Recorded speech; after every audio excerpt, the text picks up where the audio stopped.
Drew, are you ready for the best morning of your life?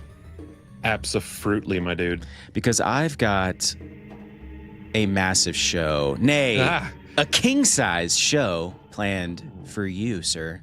I thought you were going to tell me you had something else that was massive. No, can't make that claim. I'm not going to make false claims this morning. Maybe though, because we are going to talk about conspiracy theories later in the show, as we often do. I want to discuss a couple of hills we'd be willing to die on. Okay. And I've said this, and I've lied the last couple of weeks because I've been telling people that you are going to do voices. And I keep forgetting to do that segment, but we are definitely doing that one today. Yeah. And then, I don't know, we might get into some game trivia. I don't know. We might even have a little therapy session. So I don't know. I don't know if we'll have time. I don't know if we'll have time. Maybe go to Home Depot. I don't know if we'll have time. So I don't know. Anything to add before we start the intro and we really get into the meat and potatoes of this show? Should we do what's in the cup before so that I don't have to stop the game to do it? No. Here's the video. And I'm Drew. And this is Nerd Feeding the Nerd. All right, Drew. Okay. I got a little something for you. Let's start the show off right. Oh, what's in the cup? Okay. What is in your cup this morning, sir, or can? Yeah, well, it's always a can. And of course, it's still spooky season. We're still rocking the orange Scream. Let's go for the crack. Yeah. Ooh. Now, did they only have that one spooky flavor? Pretty much, yeah. They have a lot of flavors, dude. I think there's some that like come and go, but they have at least 12 different flavors. I think 13 because they do a caffeine-free one as well. And it's so good though, dude. They're so good. It's my all-time favorite energy drink brand. Lost in Time Energy. Check it out at lostandfinenergy.com or head over to my TikTok page and snag some through my showcase, and then I'll get, I don't know, like $2. Nice. I've got my typical cup of joe. I've got the Harry Potter house cup, if you will. I don't know if I can claim that I won the house cup, but I do have a cup with all of the houses, which of course is in the wrong direction because we all know I'm in Gryffindor, but Yeah, of course.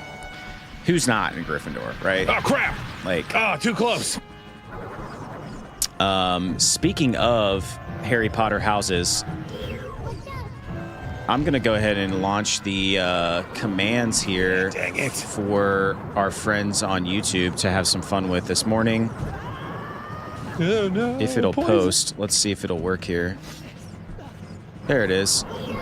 Nice. It's probably just, yeah, it did. It just spammed the chat, but that's fine. Yeah, have fun with those. If you type in Potter, the sorting hat dude. will tell you what house you're in. Were you just getting like ate up with Poison. lava? No, Yeah. it's poison. Dang it, son. Okay. I like how we're right in the thick of it, right in the beginning of the stream. Like, we're just getting after it, like no rest for the wicked here.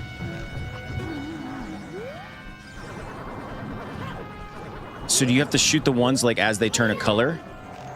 No, that's Oh, god damn it, son. Damn it, suck.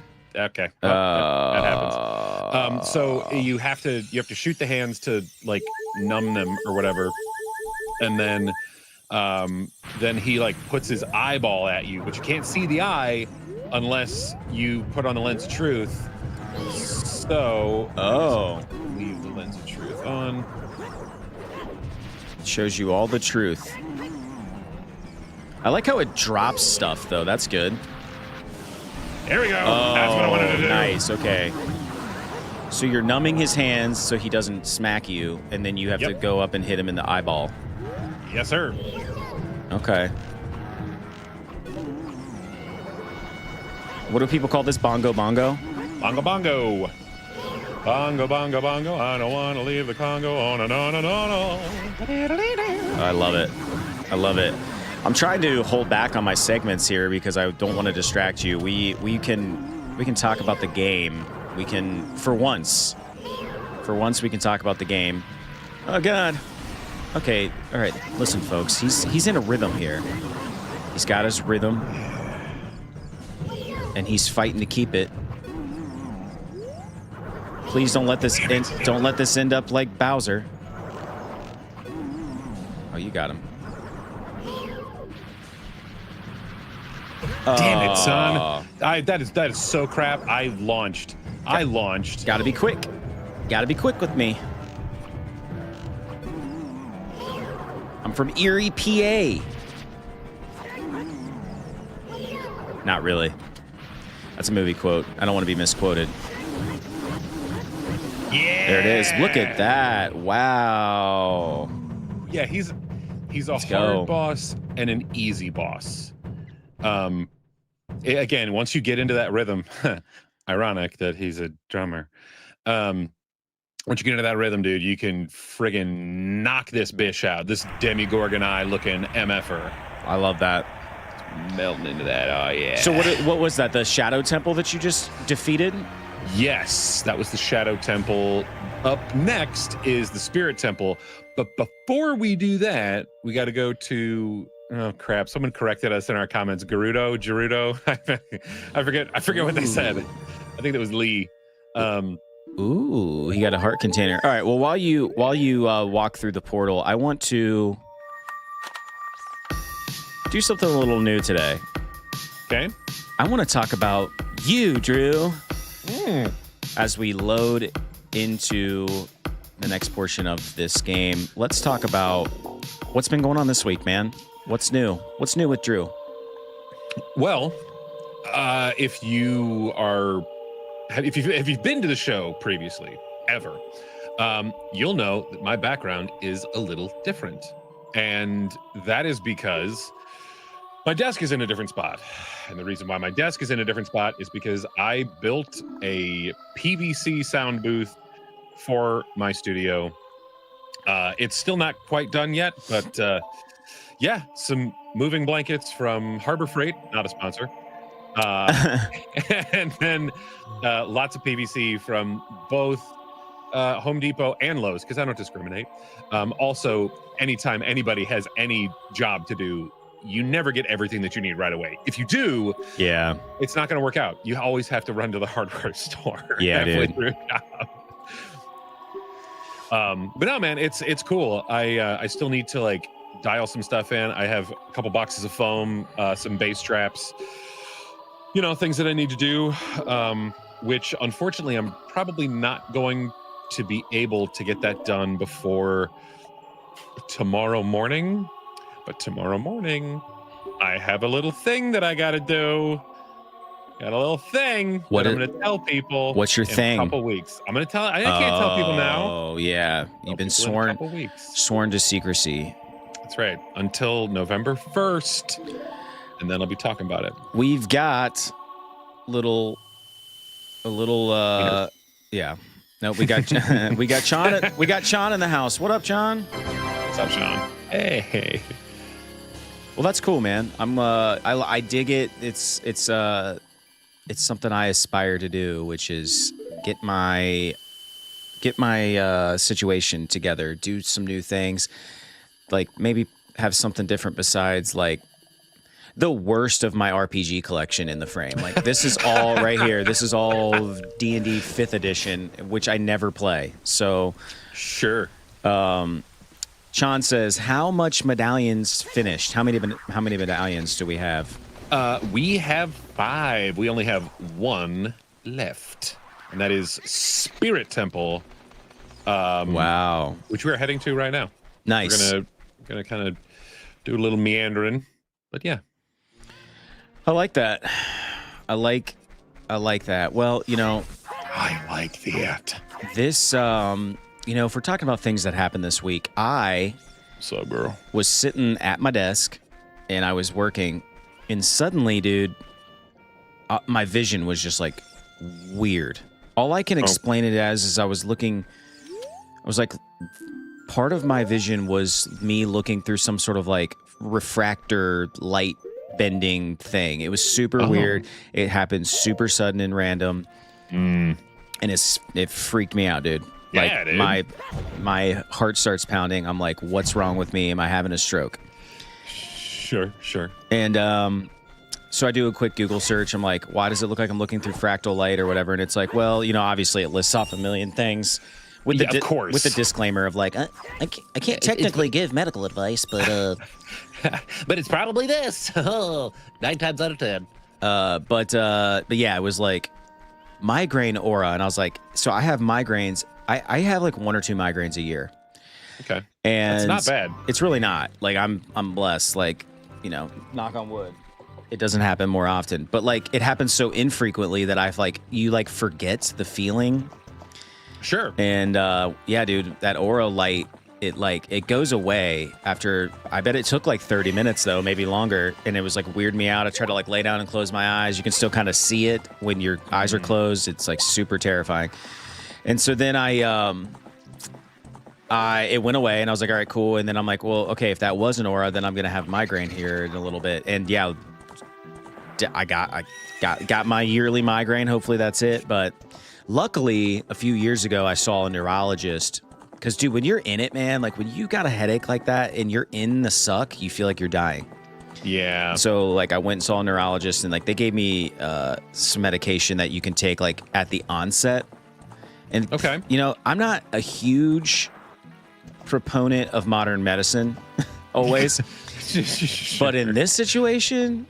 Like it helps. It's fantastic. Whatever they gave me is fantastic because it kind of zaps it. It makes you a little tired, so typically I'll take it and then I'll like take a little nap.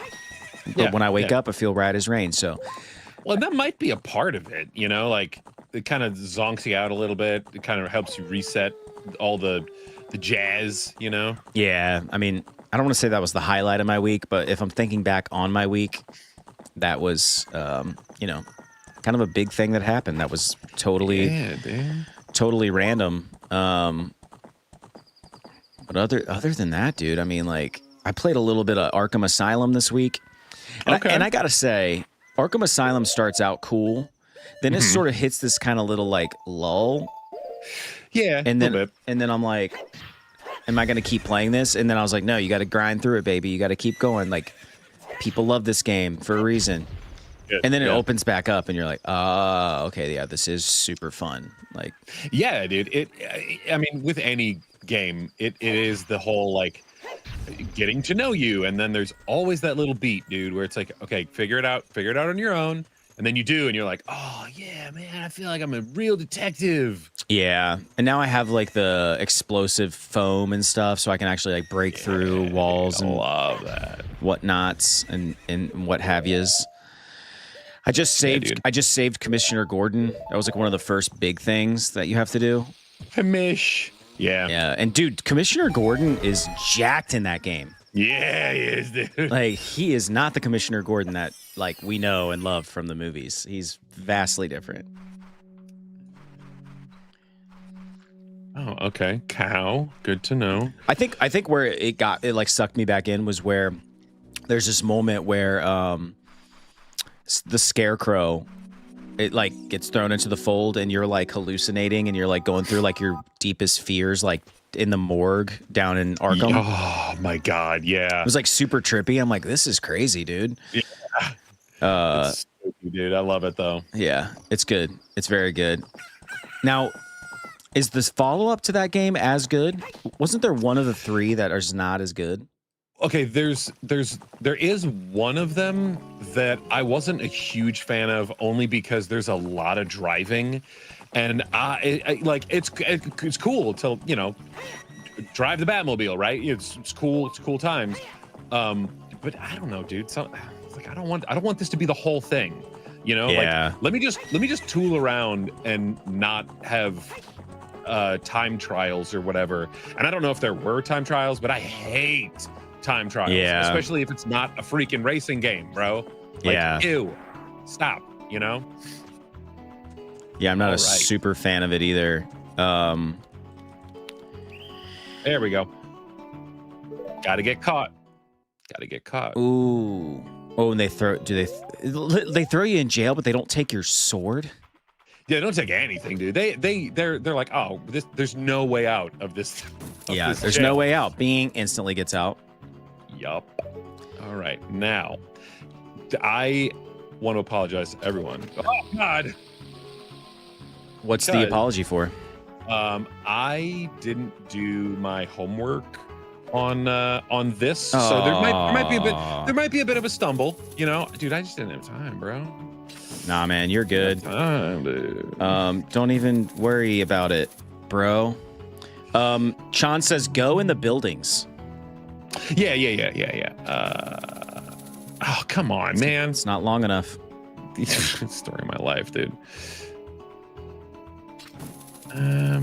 Got it. All right. Can I? I think I can. I think Can you I just jump over there? Yeah. I think I can. Oh, come on. I think I can just jump over there. I think I can. I think I can. I think I can. There you go. Man. There you go. Yay! Yeah, I did it. to. Okay. So if they see you, do they throw you right back in jail? Pretty sure. Yeah. Now there are some that I fight, and I know that that's in the building, but I don't know if this is one of them girls that I got to fight.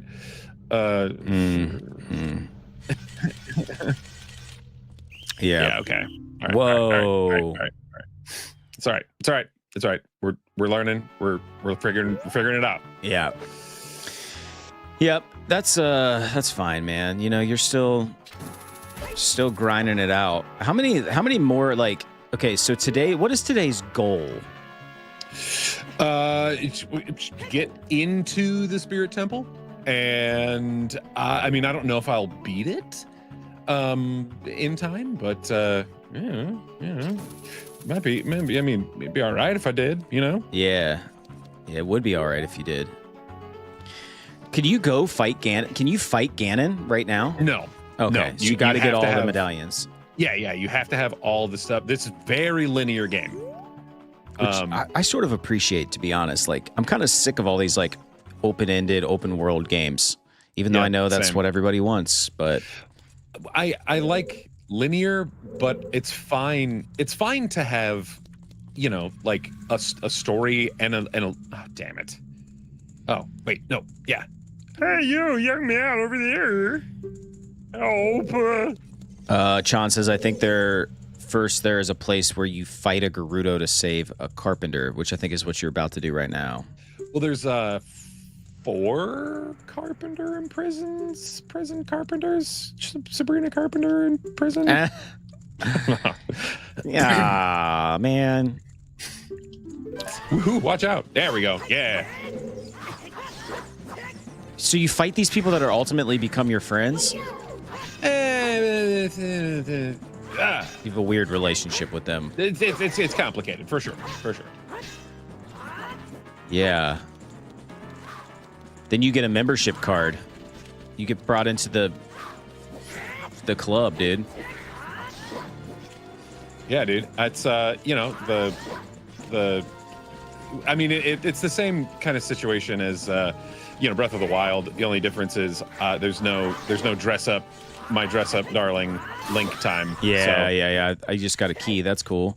yeah. That's one thing I like about Batman Arkham is it's linear. I mean, you've got some of the Yeah. the little Riddler side things that, of course, I don't care about, but it's fun when you find like one of the little Riddler trophies or whatever. But like, Yeah, of course. yeah, I mean, I get a little stressed out because it's like, okay, I know I got to go in this air duct. Oh no, Look at this cat. He's like, oh, what? he's stepping to you, bruh. But like, it'll be like a fork in the ductwork, and I'll be like, oh my god, which way do I go? And it's like always one of those is just to go get something, and it dead ends, and then you turn around and go the other way. You know, it's Yeah, of not course. very complicated, which I appreciate. Yeah, I mean, it is an older game, and they get, oh yeah, three more douches that are all locked up. Look at him, just Oh, bye. oh my god, I love myself. bro. All right. So we got 1. Yeah, older game, but still fun. I appreciate that pacing though. I don't want to stumble around, running around the open world forever and like getting sidetracked with side quests. I really don't need 100 hours out of a game. I just don't. Yeah, I like having a lot of game, but 40 is like my butter zone. You know what I mean? Like, if I could get 40 hours out of a game, I'm happy. To be honest, like 14 hours is my butter zone. Like, that's where I feel good. There's just too much out there, man. There's just too many freaking games. It's true. By the way, this is just on my mind because I was looking at it this morning. Apparently, a Goonies Lego was leaked. Who's gooning the Legos? Goonies, like the movie Goonies. Yeah, I know. I'm just being stupid on the internet. Dang it. Caniel Dre? Hello. Oh, God. My soundboard just glitched, but hello, Caniel. Oh, Yoshi. Yoshi, you changed your screen name? Love it. Welcome back, Yoshi. All right. Dude, I have a sneeze that's like stuck in my nose, and I hate when that happens, man. It's like, yeah, and it's gone, but it'll be back. It'll be back in like a hot minute, you know? I hate that crap. Well, let me ask you this, because I'm never going to remember. I'm never going to like correlate Yoshi to Dre. Can I just call you Dre? Because I can go, nowadays everybody want to talk like they got something to say, but nothing comes out when they move the lips. Just a bunch of gibberish. But that got about Dre. But we didn't forget about Dre, and we never will. We never going to forget about Dre. That's right. So, Dre said, I miss you. We miss you, Dre. Ah! Damn it, son. This hooker. Commit, girl. Commit. Dude, the AI in this game is unforgiving. By the way, I started playing a Link Between Worlds on my 2DS. Bruh. Sean said try to kill them. Maybe you can sneak up on her and shank her, like prison yard style. Yeah, I'll try to hit him with like a shot or something. If at first you don't succeed, just dust yourself off and try again. Maybe. I mean, that would, dude. If that's the case, if I can take them out, like, dude, my childhood, so much time wasted. So much time wasted. It's never time wasted when you're getting wasted. Wasted. Yeah, right, dude. I'd rather sleep. Sorry. Well, yeah. But that's because, you know, we got old man bones now. Yeah, that's fine. My name is Red Yoshi. Ah! Oh, there it is. Red Yoshi. Thank you. Whoever said that, I love you. Call me W. Call me maybe?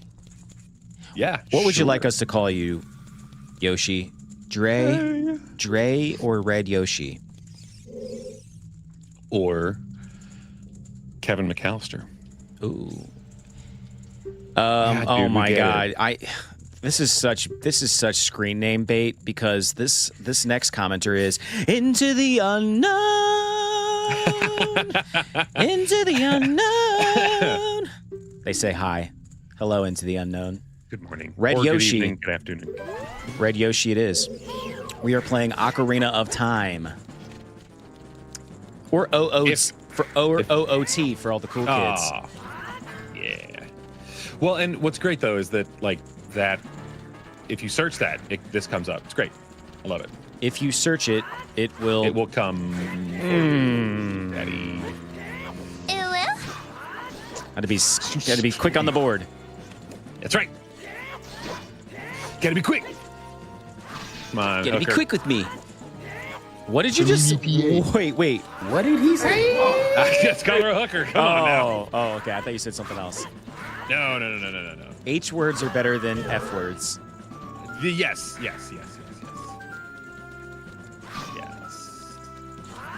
Oh, dang it. Into the Unknown says, don't sing my sheesh. Oh, come on. You know you liked it. You didn't like my performance. Yeah, it's pretty rough. One thing that's weird, so when I get an opportunity to belt something like that, I get really insecure because I just know nobody in my house is hearing the context of anything. They're just hearing me belt Into the Unknown. This is very true. I have less of that problem. We got Boozin in the house. Waved hello. Hello, Boozin. Sean, I never saw a person with swords on both. Swords on swords. You got them swords on swords. That's right, baby. I didn't remember that. Like if they get in an extra couple of licks, like that you're just done. It like, snowballs, what? dude. It snowballs. But like what? Like I wasn't hurt. You know. Let's see. I'm gonna wait for this bitch, and then I'm gonna shoot her in the face. And I'm gonna see what's around that corner. Oh yeah, baby, do it. Come on. Do it. Hit her. I was gonna say you would be the only person to miss by like 1 inch. Got her. Oh, Dude, she's just out. She's just murder. Out. Damn it. They're like, not only did we catch you, but you just sworded our sister. Sword Art Online. Good show. First season's good. This is I think it's time for a segment. Yeah, I think so too. Because entertain the people. Because I ain't doing it. All right, you know. Let's play a little what we're calling inventory management. And this is the part of the show where we show you all our fun little tchotchkes and whatnot that we have sitting around our studios. Our junk. Some might call it junk. Some might call it treasure. I will start, Drew. Oop, crap. Let me know. Oh yeah, you can see this pretty good. Here we go. Hang on, I gotta switch screens. So this is a little thing that you would have gotten. I don't know exactly where I got it, but I have to believe it came with a Super Nintendo game. And I rediscovered this. This was mine. This was just like in a drawer at my parents' house, like, I don't know, a couple years ago, and then it sat folded forever. There's like a piece of the corner missing. Let me get it in the frame better. But this means more to me now, Drew, than it ever did, because if you look, it's got Donkey Kong Country and Super Metroid on there. Oh, dude, that's sick, bro. And it's like a little poster that you would have gotten, and I framed it poorly. Oh my God. But I framed it, and it's got what does it say? It says, "Want Game Frenzy? We've got it." And then it just shows a bunch of different Super Nintendo games: Donkey Kong Country, I swear to God, I'm just gonna Stanley Cup, King Griffey Jr., Major League, a couple of other things, Super Mario World. But the two biggest depictions are Super Metroid and Donkey Kong Country, and I like it a lot. I think it's see you later, Sean. I think it's pretty cool, if I do say so myself. I like framed stuff. You do. I like art. I like the human element. I like it when someone printed it themselves or painted it themselves. The Pro Controller with this effing game, bro. Yeah, that'll do it. Stupid freaking joystick. Give me a C button for F's sake. That is my show and tell, if you will, that I prepared for this morning. Drew, you got anything that you want to share with the people at home? Besides sucking, any little knickknacks or whatnot for that you so choose to, I don't know, take up your inventory slots with in your life? Well, now people can see that there's a lot of inventory. It's got a lot of inventory slots, folks. Yeah, it's tiny. I got a lot of slots. So yeah, this is actually something that I 3D printed and painted. So this is the Red X mask. If you're a Teen Titans or Teen Titans Go fan, you know who this is. This is Robin's alter ego. But you know, plastic, nice and sturdy. Plus, I don't know if you can really see that, but like this is that like crack paint. So like when you put it on, that's sick. Yeah, dude, it's that like nice texture. So it's like, oh, it's like super old and stuff. I did this during lockdown, and so I and you know it I can't like whatever, but it sort of fits my giant ass head. Heck yeah, dude. So yeah, that's one of my masks. That you should leave the hat on backwards, bro. You should go backwards cap today. Hey, Look at that. What does that say on there? Shazam? Yeah. This is my Black Adam hat. I think black and yellow. Dude, we've got our boy Luigi in the house. Luigi, what up? You did? Yeah, Luigi. You missed a couple streams, Luigi, but no harm, no foul. You can go back and watch those streams if you were so inclined. It's true. This is very true. But yeah, welcome. Which one? Oh, Luigi's a real one. Luigi's watching in the horizontal stream, trying to get that full effect, trying to get that freaking idiot best in class experience. Oh my god, I hate you. Drew is over here struggle busting a little bit. Struggle busting. Yeah, it's fine. Just ignore me. Oh yeah, that's a cue for you to entertain the folks at home. Oh yeah. No, I was reading the chat. Luigi says, "I know this game enough. Thanks for the shorts around the channel." Yeah, dude, that's how we do. You know, we put all the little funny bits in the shorts for funny. I mean, I think they're funny. I mean, listen, it's very time consuming. So thank you for noticing. Nobody notices, Luigi. Thank you. Oh, we got Nostalgic Noodles in the house. What up, Noodles? I saw, dude, Noodles, you commented early this morning. Or late at night for you. Ooh, you are not... I swear to God, this bitch, she just should have effing turned around and done her little walk. Yeah, God, your sneaky is not sneaky enough. Okay, it's bullshit is what it is. Just bullshit. F these girls. F them. Luigi saw that coming. Dude, okay. Luigi. Yeah. Nah. Just kidding, guys. That would be cool if somehow someone could pour it in and play for us, phone a friend and Who Wants to Be a Millionaire. That would be great. That would be sick, dude. Just let them take over the controls. Take it. Well, let's talk about this is a new segment. I don't have a soundbite prepped for this because I don't know if I'm gonna like it. I don't know if it's gonna be good, but let's talk about, I'm calling this the Cringe Chronicles, Drew. And in this segment, I would like you to share a moment in time. I've got one in mind for you. But a time when you did something so cringe or said something so cringe that it still follows you to this day, that every once in a while it just comes into your mind. You think about it. You're like, why did I say that? Why did I do that thing? And it could be last week. It could be 10 years ago. Okay. But something that you just cannot let go of. And I know one for you. I know one. Oh my God, dude. Good shot. GG. I know. I'm such an idiot, dude. Yeah, man, you got anything in mind that makes you cringe? Because every time you pull this crap on me, I ask you hey, can you give me a heads up so I can actually think of something? And you're like, no, man, nothing. So since you have one for me, then go for it. Well, I'm going to remind you. Do you remember you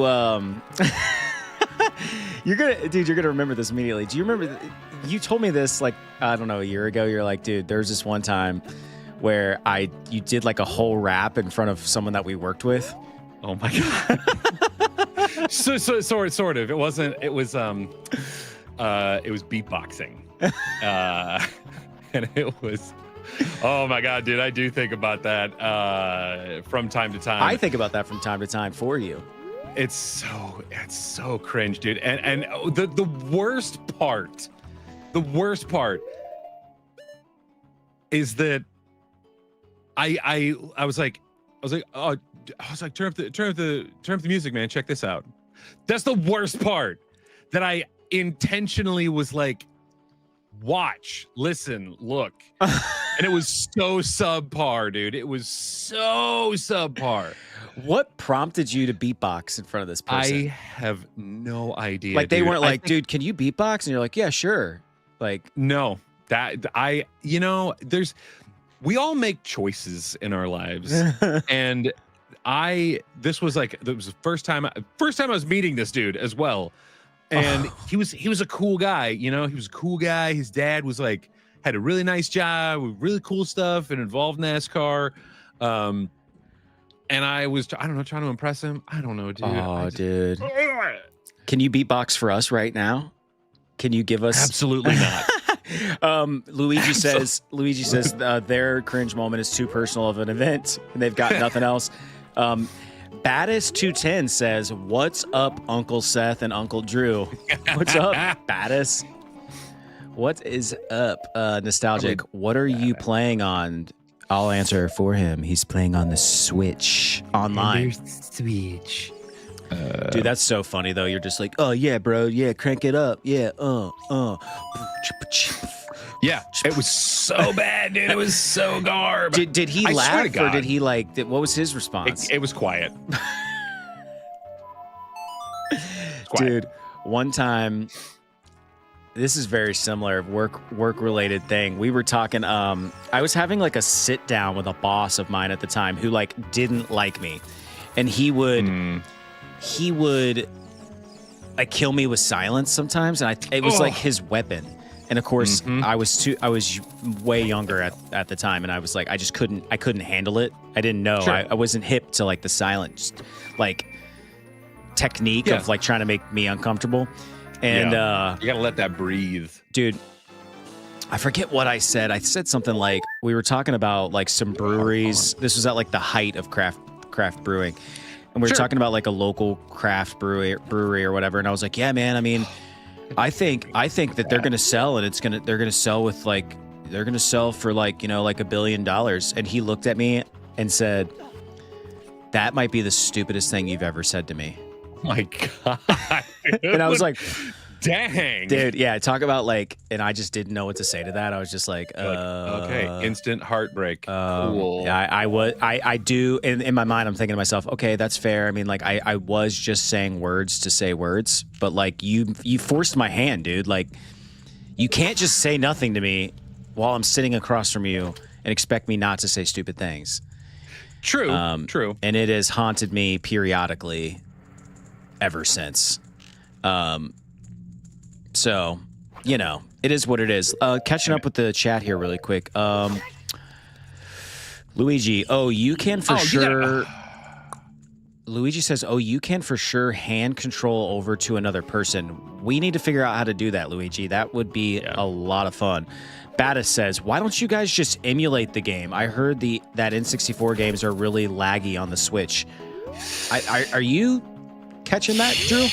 Yeah, it's I mean, it's fine. It's fine, but it is a bit of a pain in the ass. Really?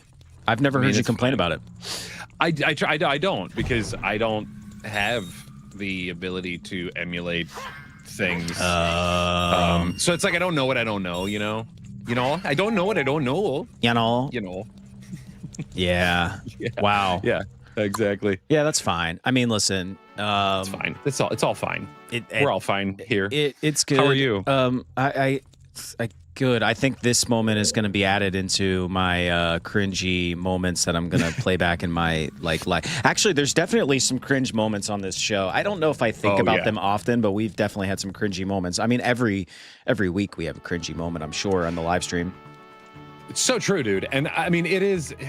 It's a part of the gig, though. Like you have to be. You got to be entertaining. But why? But why are we like that? I want to know the science behind like why can't we just be cringe and never think about it again? I envy anyone who can make that claim. Like, yeah, of course. They just do something goofy and they never think about it again. And they're like, well, that was weird. And then it's just never on their mind. Like, why can't I be more like that? No, I'm right there with you, man. I mean, I wish, you know what? What am I doing? Hitting wrong buttons here. That's what I'm doing. See, clearly I'm on the Switch. Nostalgic Noodles said hi. Hello, Nostalgic. What's up? Now I want to know more about how to digitally hand off the controller. That's oh my god. We're back into the fray, dude.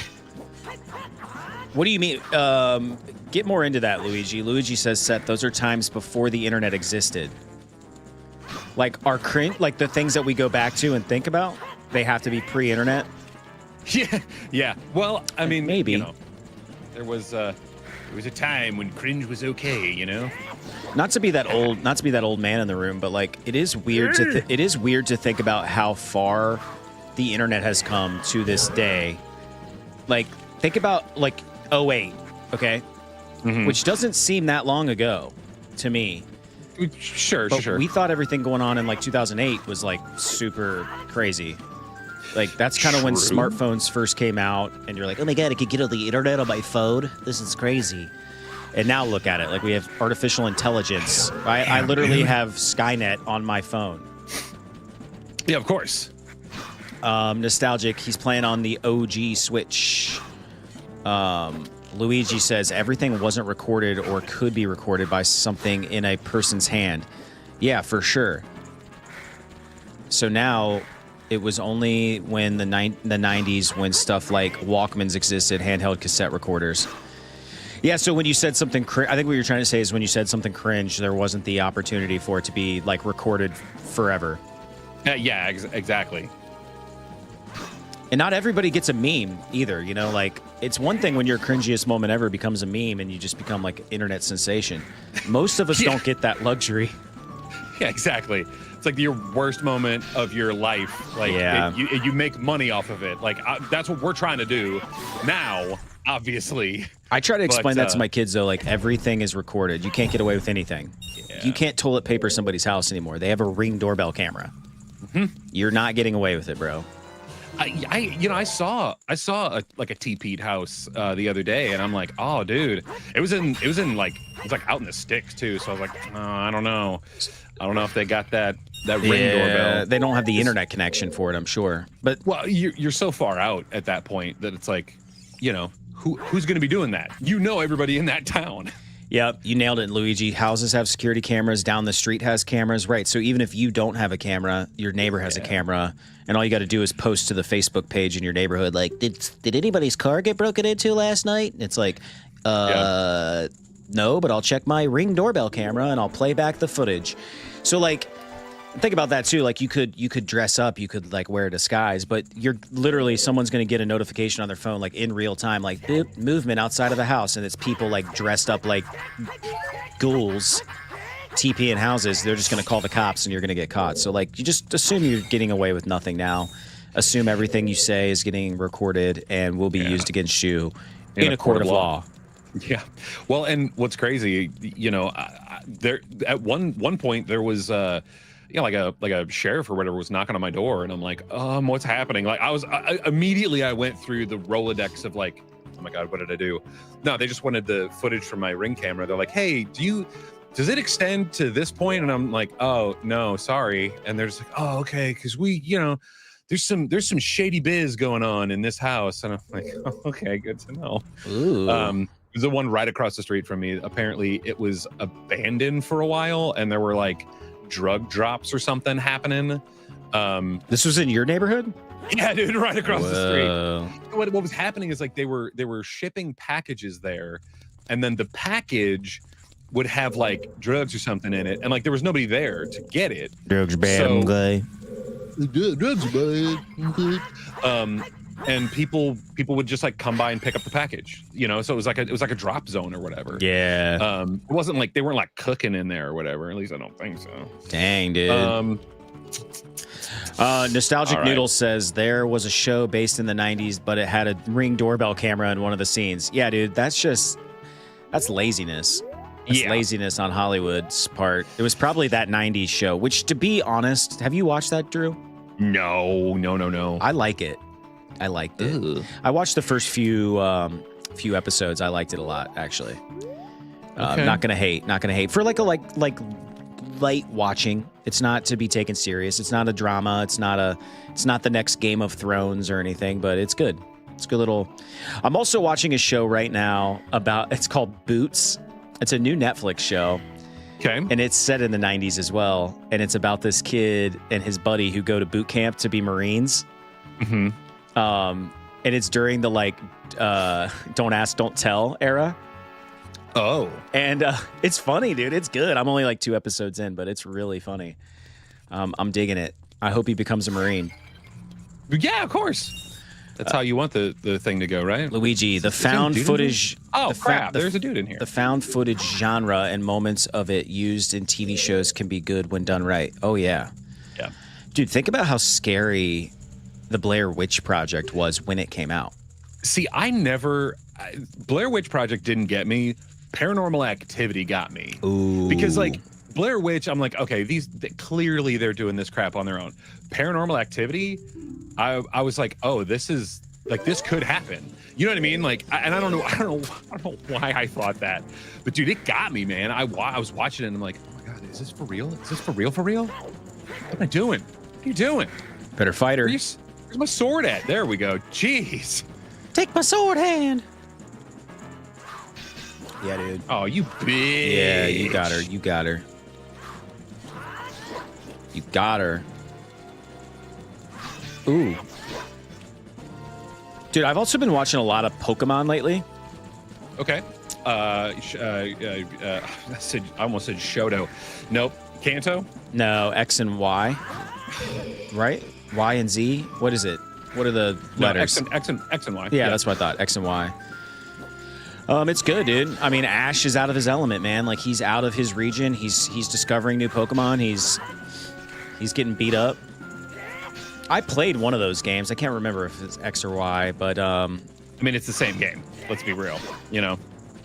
Yeah. It's just there's just different specials, you know. Yeah, I never understood that about. I guess I did understand, but like, I don't know. So people can trade. You know. I get it. Now it's just cash. That's all it is. Bro, if you had a link cable for your Game Boy, you were a freaking king on the playground. Yeah, because people were like, "Oh, do you have that fake Pokemon that you can't even get because you get?" And I'm like, "Oh, dude, I get a Game Genie. Don't worry, I'll give you a Mew with a Master Ball as the item. It's so cool." Like, that was the best, bro. Noodles, we'll see you later. Yeah, I'll catch ya. I'm on playing Yoshi's Island Monday and Thursday of next week, so we'll see ya. Luigi said marketing for the witch one was interesting. I heard what happens at the Pokemon League for the X and Y show. Everyone was pissed from what I remember. I don't know. Oh, God. Yeah, dude, you're about to get caught. It wasn't me. Bro. She even caught me on camera. It wasn't me. Freaking, what was his name? Shaggy. Hey, I was gonna say Shaggy. Raggy? Like Scoob. I am not looking at a walkthrough right now. Ocean Dreamer wants to know, is this Ship of Harkinian? No. It's not. Ocarina of Time. Yeah, Ocarina of Time. I was gonna say, like, I'm not hip to Ship of Harkinian. Neither am I. How do I get there? But clearly it looks like this came out in 1998, Ocean Dreamer, so I'm gonna guess that this was before Ship of Harkinian. Now I want to look that up. I'm gonna look up Ship of Harkinian, see what you're talking about. Ooh, Ship of Harkinian. It's a mod. The mod offers higher frame rate enhancement and a randomizer for rewards and a toggle to play in the original 98 glory. Wow. Okay. That's cool. That's now on our radar. Yeah. What are you saying, Luigi? You said no, not a mod. It's a PC port. Oh. Gotcha. Interesting. That's cool. I like that. Dude, so apparently someone's like I've seen this before, but I didn't think it was real. I thought it was just for YouTube shorts. But somebody is like making Ocarina of Time in Unreal, and it's available. I think you have to be in their Patreon, but you can play like certain maps of this game in Unreal. I love it, dude. It's a PC thing, of course, so you wouldn't understand, but you wouldn't be invited. Ugh. No, it's true. I would not. No emulator required. It was made into C++ code. Interesting. Okay. So, let's see. The problem with me, though, Luigi, is like, so watching Drew play this game, I will probably never go back and play this game in like a PC port or something like that, unless they re-released it in like Unreal or some sort of like major thing. I'll probably never play this game again. And it's not that I don't love it and didn't love watching Drew play it, but it would be tough for me to play a game that Drew plays in my personal time. But damn it! If I'm being honest with myself, but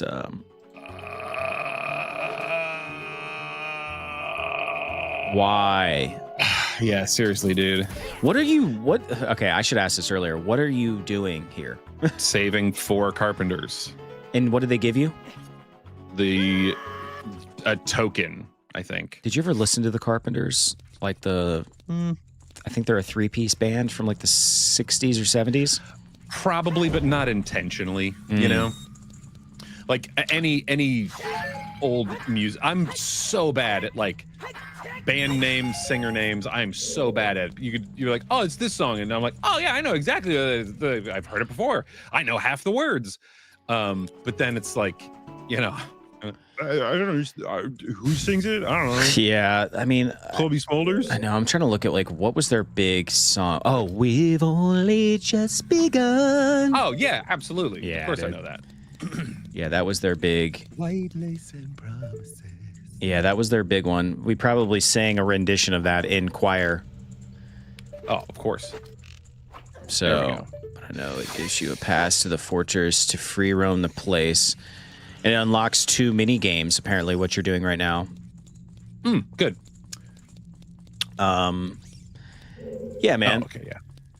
You know, it's always interesting to like, you know, we're kind of figuring out. By the way, whoever subbed during this, thank you so much. We've gotten 2 subs during this stream. You know, our little alert didn't go off because y'all got those privacy settings all buttoned up and whatnot. But it's always interesting. It's always interesting to like figure out like what people want to watch, and like we play all these games vanilla. Like we play them like we're just chilling. I know a lot of people. Son, I swear to. Okay. No. I know a lot of people play like mods and randomizers and things like that, but that just ain't us. At least for now. Yeah. Are we good? I don't even think we're good enough to like. We're certainly not good enough to speedrun anything. I don't know, even really understand what a randomizer is. Isn't that where it like just puts you in random parts of the game or something? They change stuff up. So like temples will be different. There's like different things in treasure chests and stuff. Like it's cool. It's a cool concept, especially if you're very familiar with a game. And that's a way to replay it more. Yeah, absolutely. Okay. That's kind of cool.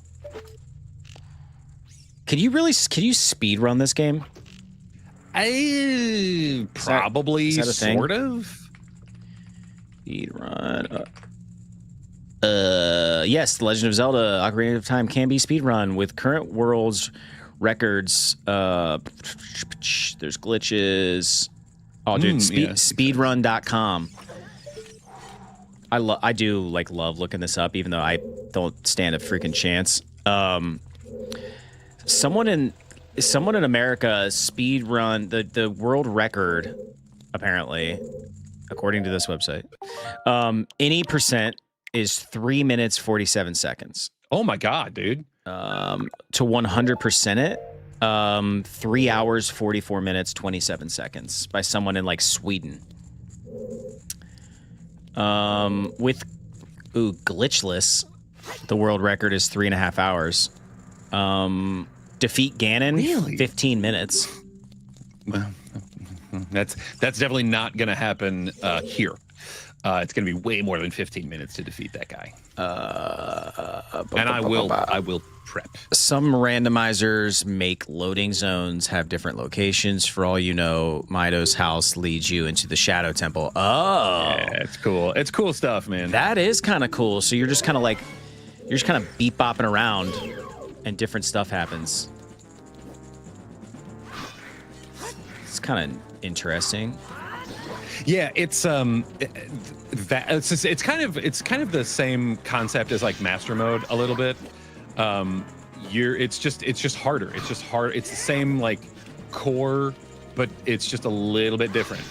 Yeah, that's cool. Where do I begin with explaining these? Yeah, Luigi, thank you so much for the lore of Damn it. Wrong bugs. Randomizers and whatnot. Listen, this is the time in the show where I say we are like 28 subscribers shy of 2,000, which is just wild considering it's like the infancy. It's wild that it took us 3 years to get here. You know what I mean? Well, we've been figuring things out and getting better and doing better and whatnot. So yeah, if you're lurking in the shadows right now and you like anything that's happening, hit the subscribe button. And it helps. If you don't like anything that's happening, also either way, it helps us, and that would be fantastic. You can be part of the first 2,000 subs. We also have a membership program. It is 99 cents, and you get some custom emojis and some other little goodies.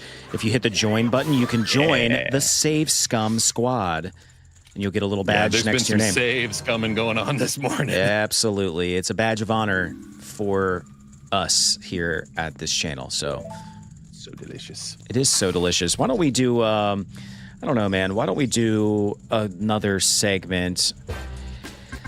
Drew, you know I love to throw a couple weird facts at you. So we're 4 minutes shy of it being 9 a.m. Eastern. Let's talk about weird facts. Wait, hold on. Haunted Wasteland, you'll need to... Okay, yeah. Did you know cows have best friends? Studies have shown they get stressed when separated from their preferred cow companions. Huh. So we are just a couple of cows over here, Drew. Because we are, dude. I get stressed when we're separate. Well, I mean, physically we are separate, but yeah, anytime one of us has like stuff that we have to do for a whole week, and I get withdrawal, dude. I'm like, I just want to talk to him. I want to see him. I just want to know what's going on in his life. Yeah, dude. I feel the same way. I want to tee this up really quick because I'm oh, here we go. So Battis. Thank you. It's Battis says, Uncle Seth, I'm a big fan. I love you. You're the best. I appreciate you. If that wasn't so loud in my ears, I was going to play it while I read the comment, but it was far too loud. That's okay. But it's all learning. But thank you, Battis, for the love. Luigi says, okay, I just came back from watching the 3-minute speed run. I don't know what the F I just watched. Yeah, like again with the glitches, man. Like that's what blows my mind. Yeah. I love that she's still just like still sorry, girl. passed out. Passed out. I mean, kind of like dead. I just wanted whenever. Here's my head. Here's another weird facts. It's we're 2 minutes till the top of the hour, and we are talking about weird facts. Apparently, you can't hum while holding your nose. Try it. You can't hum without air passing through your nose. I'm going to try it right now.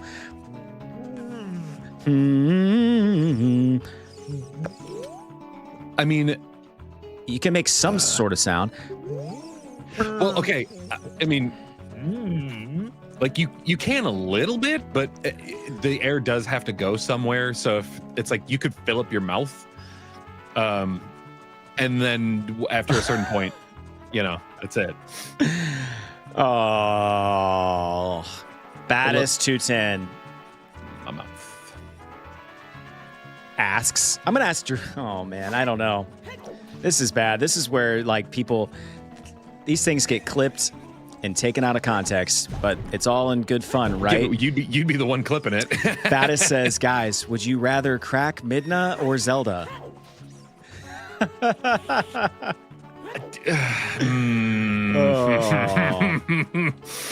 That's a great.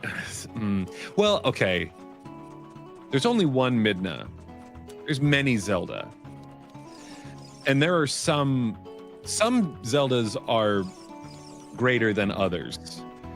True. I'm thinking all Breath of created the equal. Wild Zelda with them cakes, bro. Just got a whole bakery in the back.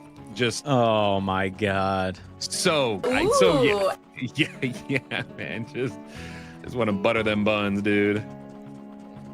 So, yeah, man. Yeah, I would. Yeah, Midna doesn't hold as.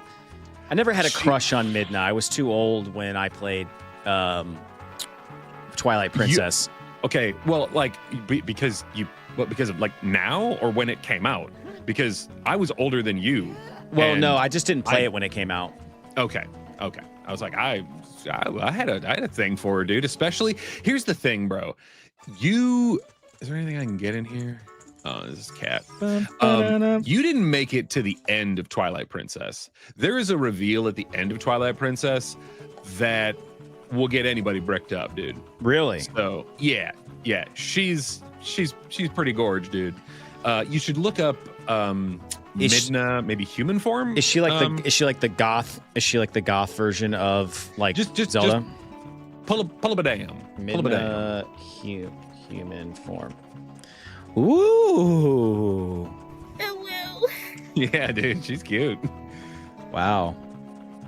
Okay. Is this where I'm supposed to go? Okay. Yeah. Oh yeah, I think so. I got to go to the desert. Luigi said, "Oh God, the whose crush is better wars." Sad face. Yeah, That's funny. All right. Let's get back on topic here. Weird facts. We're talking about you can't hum and hold your nose. We just demonstrated. Wow, this is a very interesting fact for all you history nerds out there. Cleopatra lived closer in time to the moon landing than to the building of the Great Pyramid. I'll read that again, Drew. Yeah, I'm sorry. I was reading. So, yes, one more time. Cleopatra lived closer in time to the moon landing than to the building of the Great Pyramid. Yeah, that makes absolute sense. The pyramids are over 2,500 years older than Cleopatra's reign. That's nuts, dude. Crazy, dude. Nico the Chico. What's up, gentlemen? Some Gerudo Fortress I see. The most sexiest women in any game. Yes, they get better as graphics get better.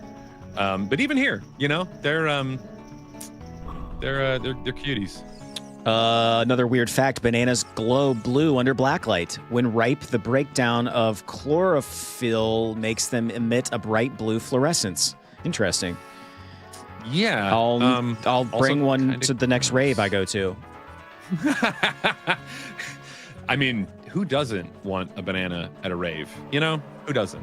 Here's a weird fact for you, Drew. A day on Venus is longer than a year on Venus. It rotates so slowly that it takes 243 Earth days to spin once, but only 225 days to orbit the sun.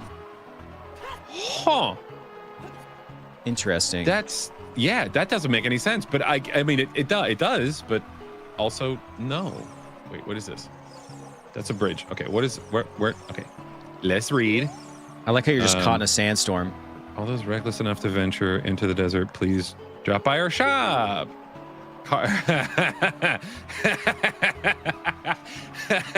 A carpet merchant. I wonder what they're selling. It's great, dude. All right, another weird fact. Wombat poop is cube-shaped. I did know this. The odd shape. Tell us. Well, okay, so were you around when the Wombat product came out from the place that we used to work? Wait, what was that again? The place that we used to work together. Yeah. There was a product that came out featuring a wombat. Were you around during that? Oh, yeah.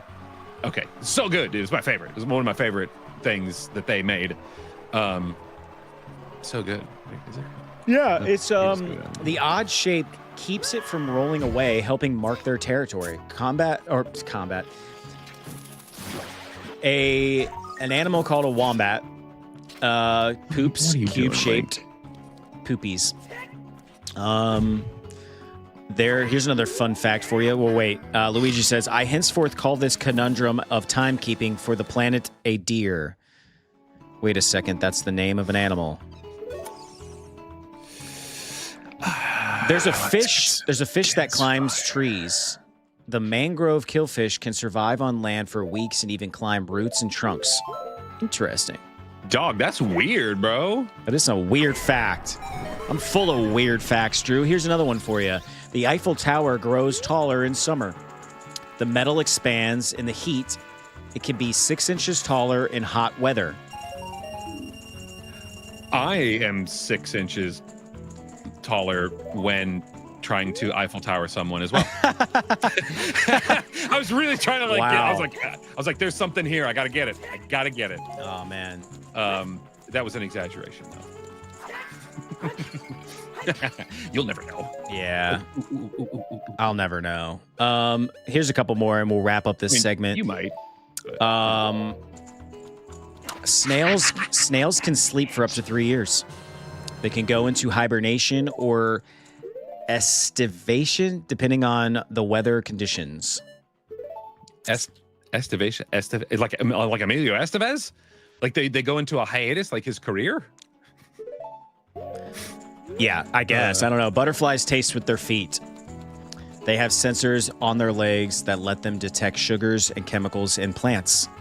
Butterflies also do not taste like butter. Don't ask me how I know. Butterfly in the sky, I can go twice as high. Take a look. Take a look. It's in a book. A reading rainbow.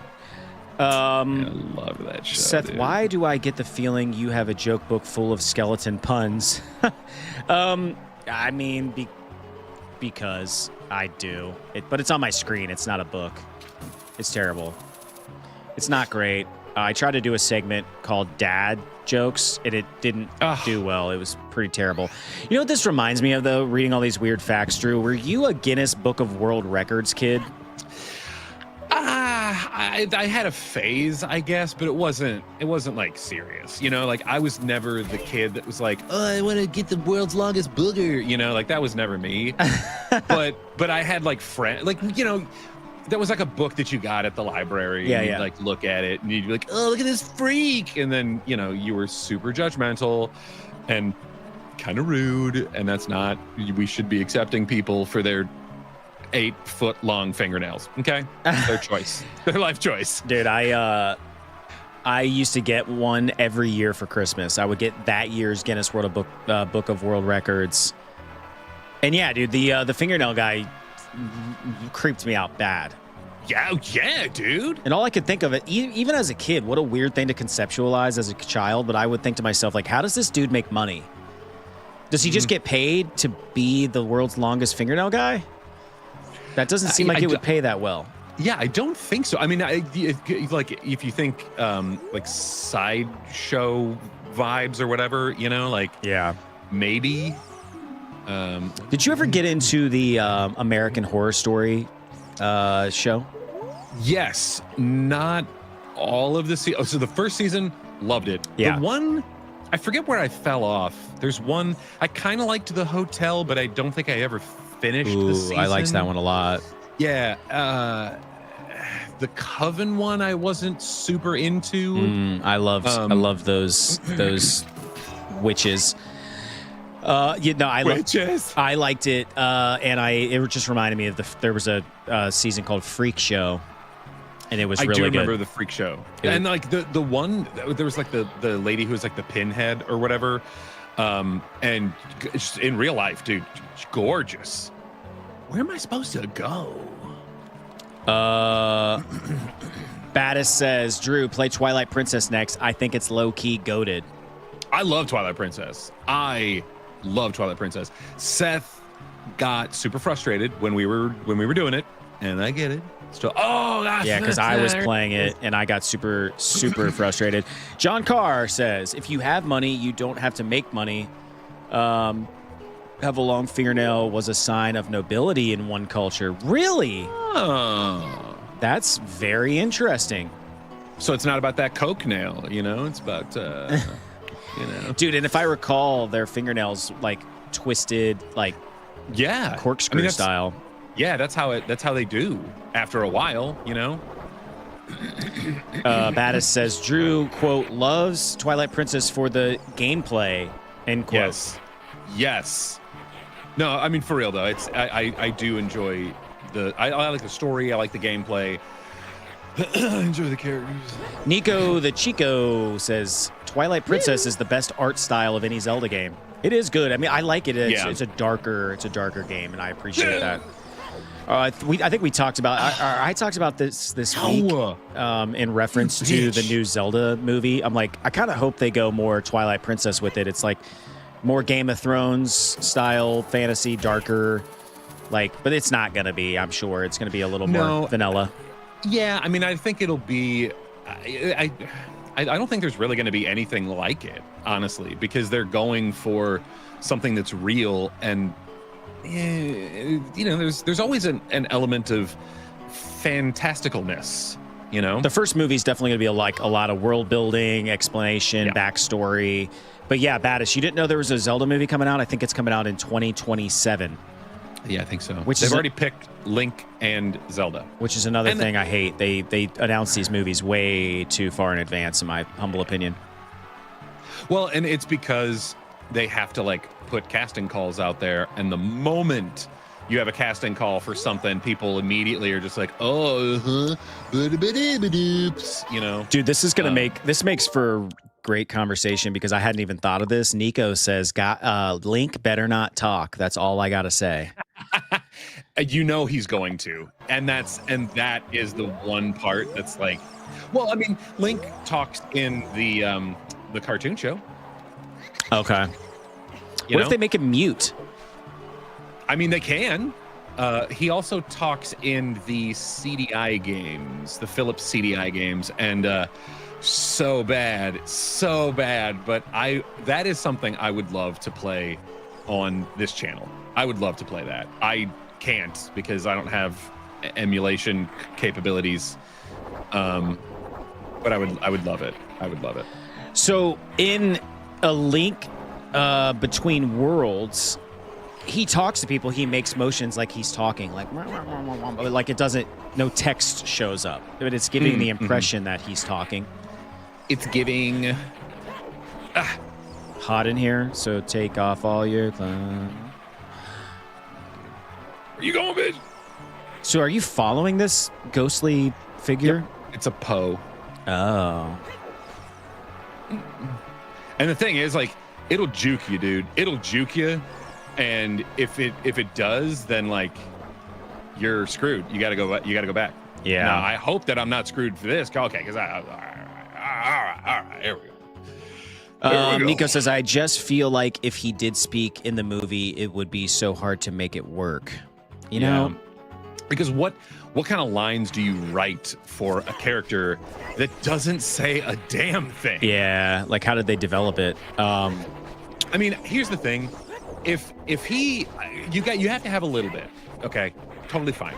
But I want there to be moments where it's called out, where it's like, man, a few words, eh? Like I want him to have very few lines.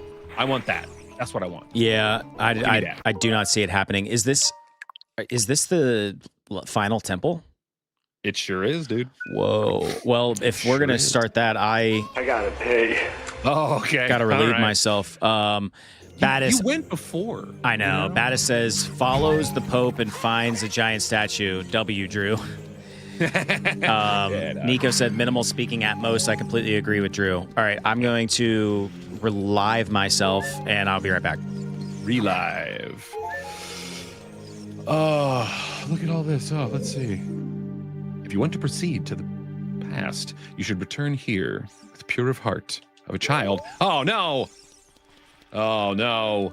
I gotta go back to being a kid again. That's fine.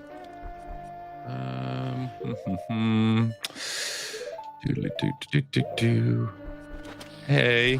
Oh, God, come on, man. I just want to set it down. That's all I want to do.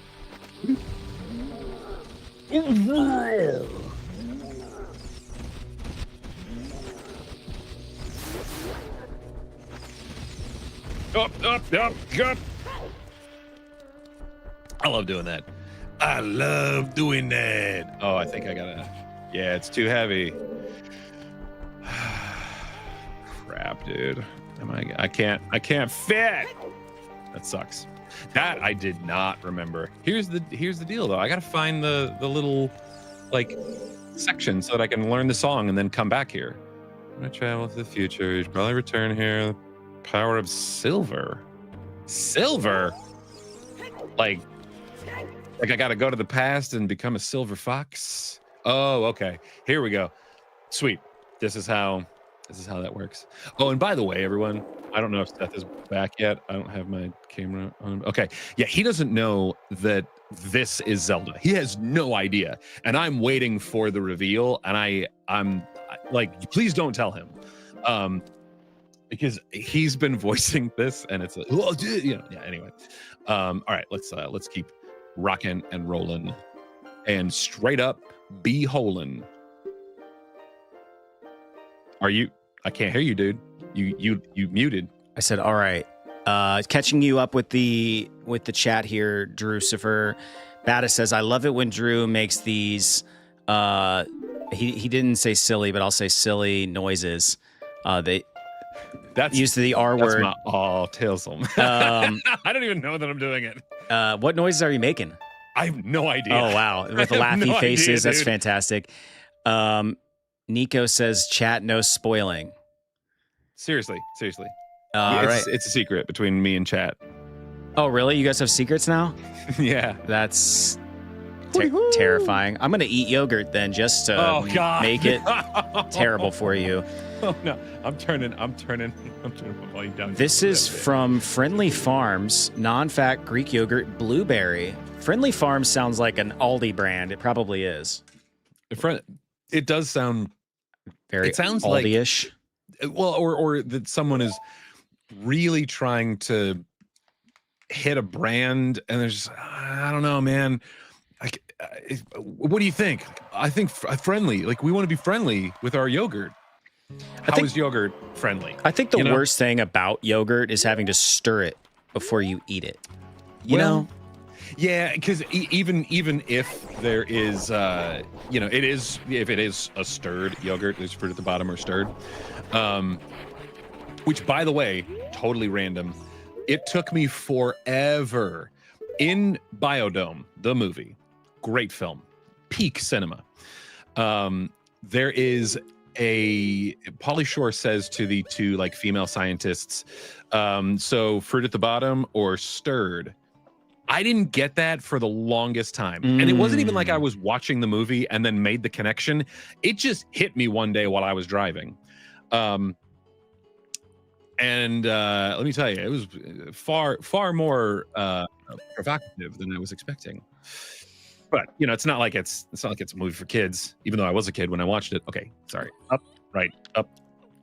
What is happening in the chat right now? So Nico says, chat, no spoiling. To which Battis210 says, Seth, just so you know, Zelda becomes a giant Bokoblin by the end of the game, and Link uses the magic sword to break her curse. It said, I'm sorry for spoiling the game. Nico says, no, Battis, how could you? I feel like I'm getting trolled right now. I really do. I feel like I'm being trolled, and I don't like it. You should feel like that. Okay. You pull crap on me. I have to find my sneaky little ways of pulling things on you too. You have to get your kicks somehow, and not on Route 66. Okay, that is too far from the stream. All right. Even though I'm relatively close to Route 66, I travel it often, actually. Really? Is it? Yeah. Is it scenic? Well, there is a section that is scenic, but there's, I mean, it's very, I don't want to say like it's very commercialized now, but kind of. And a lot of the places that are there, like, not great, dude, not great. Okay, let's see. A down A, right down A. Well, A down A, right down A. Nico There we says, go. Sorry, guys. okay, on a different note, what boss is the most memorable of any Zelda game? Mine is Majora's Mask, where you turn into a giant and fight the giant worm.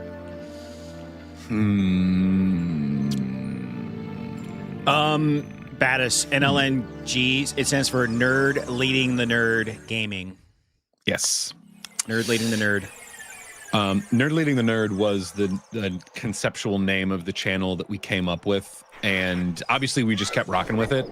The initial intention of it was we were introducing each other to different things. That if you go back and look at our old videos, like that was the clear intention. Realistically, we just sort of like built the brand at that point, and I use the term brand very loosely. So we just stuck with it, we already had the name. I think though maybe it's a little more abstract now, but I still think it's the same. Like whether it's segments or games or like you're leading me through Ocarina of Time right now. I've never beat this game. I've never seen most of what we've played here. I've only played like a few hours at the beginning, and then I got bored and quit when I was a kid. So well, and what's funny is, so I if you're like super paying attention, I picked up a couple of heart pieces on the side, and I went fishing, and it was so much fun. And I know that if I did that on stream, Seth would have like just lost his ever-loving mind, of just me fishing for like 3 hours. It was so much fun. All right, so I'm going to should read what he's saying. I want to go down the list here. So Nico asked us what our most memorable boss fight of Zelda is. I would probably say in like recent memory, I would say Breath of the Wild Ganon fight for me personally. Drew, do you have a favorite boss fight? I mean, Ganon in this game is probably my most memorable. I do like Bongo Bongo. I think it's just sort of a fun, I think it's just like a fun concept. Girl, get out of my way. Okay. I'm sure there's some, I need. That's a good enough answer because we got a couple of different things here. I don't even know what your screen name is. It's a design of some sort. Very, very intricate looking design. They just say potato. Welcome to the stream. Potato. Put them in a stew, fry them up for breakfast. All right, Battis says, Unk test. Do you think that your favorite childhood game is the best game ever made? Like Super Smash 64 or Ocarina of Time? It's the Unk test. I mean, I mean, I really do. I love Ocarina of Time. I love it. And it's still the most highly ranked game from IGN or someone. And it's good. It has its faults. It has its flaws. But I am not, there's other things that I like too. You know what I mean? Like I will replay this when I'm in a nursing home, and slowly crapping into a bag like that. I will play this game. I may not replay, Silent Hill F, which I'm currently playing in my free time. I will, dude. This is maybe TMI, I don't know. I was in the shower yesterday and I was like, I really want to play Death Stranding. I love that game so much. And all it is just Norman Reedus Amazon delivery guide. That's all it is. It's like Prime Day deals as Norman Reedus. It's just so much fun, dude. I think, I'm going to show my unkness, and I will say, like, my favorite game of all time is Super Mario Bros. 3, which I think originally came out on the NES, but I played on Mario All-Stars for the Super Nintendo. Like, that was one of my first games I ever got as a kid. I love that you could fly as Mario, and that's my favorite game ever. So, and I think it's one of the best games ever. So, yeah. Did we pass or fail the Unk test? I don't really know, but because we We definitely gave pontification answers. Nico says, Drew, have you played Master Quest? It's Ocarina of Time, but with harder dungeons, with different layouts and harder monsters. So, no, but I have it on an N64 cartridge, and the initial intention of this was to play Master Mode, or there's all kinds of different like variations of this game. That was the intention. Thankfully, the folks at Analog effed me in the A, and we are in Q4, still don't have my Analog 3D. They still have a couple months, but yeah. I saw the writing on the wall with that. Did not order it. I know. I was right, but I'm not right very often. You're left. Battis says, yo, that's like my favorite Mario game too. Did we just become best friends?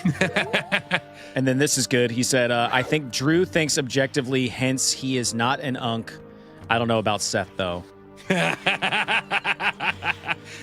accept the unk badge of honor with pride. See, and I honestly don't mind. You know what I mean? But I also have like, I got that brain rot, dude, and I love it. You bitch. Yeah, that sucks. They were on fire and they transferred their fire to you. I want to do something before I forget, Drew, and before you get too far into this. Sure. I think this is a good time for Drew to show off his voice acting chops. We've been trying to do this segment now for several weeks. I always forget about it.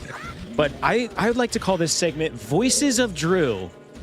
And we got a suggestion for a script from chat like 2 or 3 weeks ago. And Drew threw it into ChatGPT. It spat something out. And I want him to read it to us now before we get too far into this. I'd like to pause and take a moment for Drew to read this script. I forget what it was. I think it's is it Gandalf and... No, it's oh my God, he's coming for me. It's Mario and Toad. Oh. Essentially. Yeah, set the stage.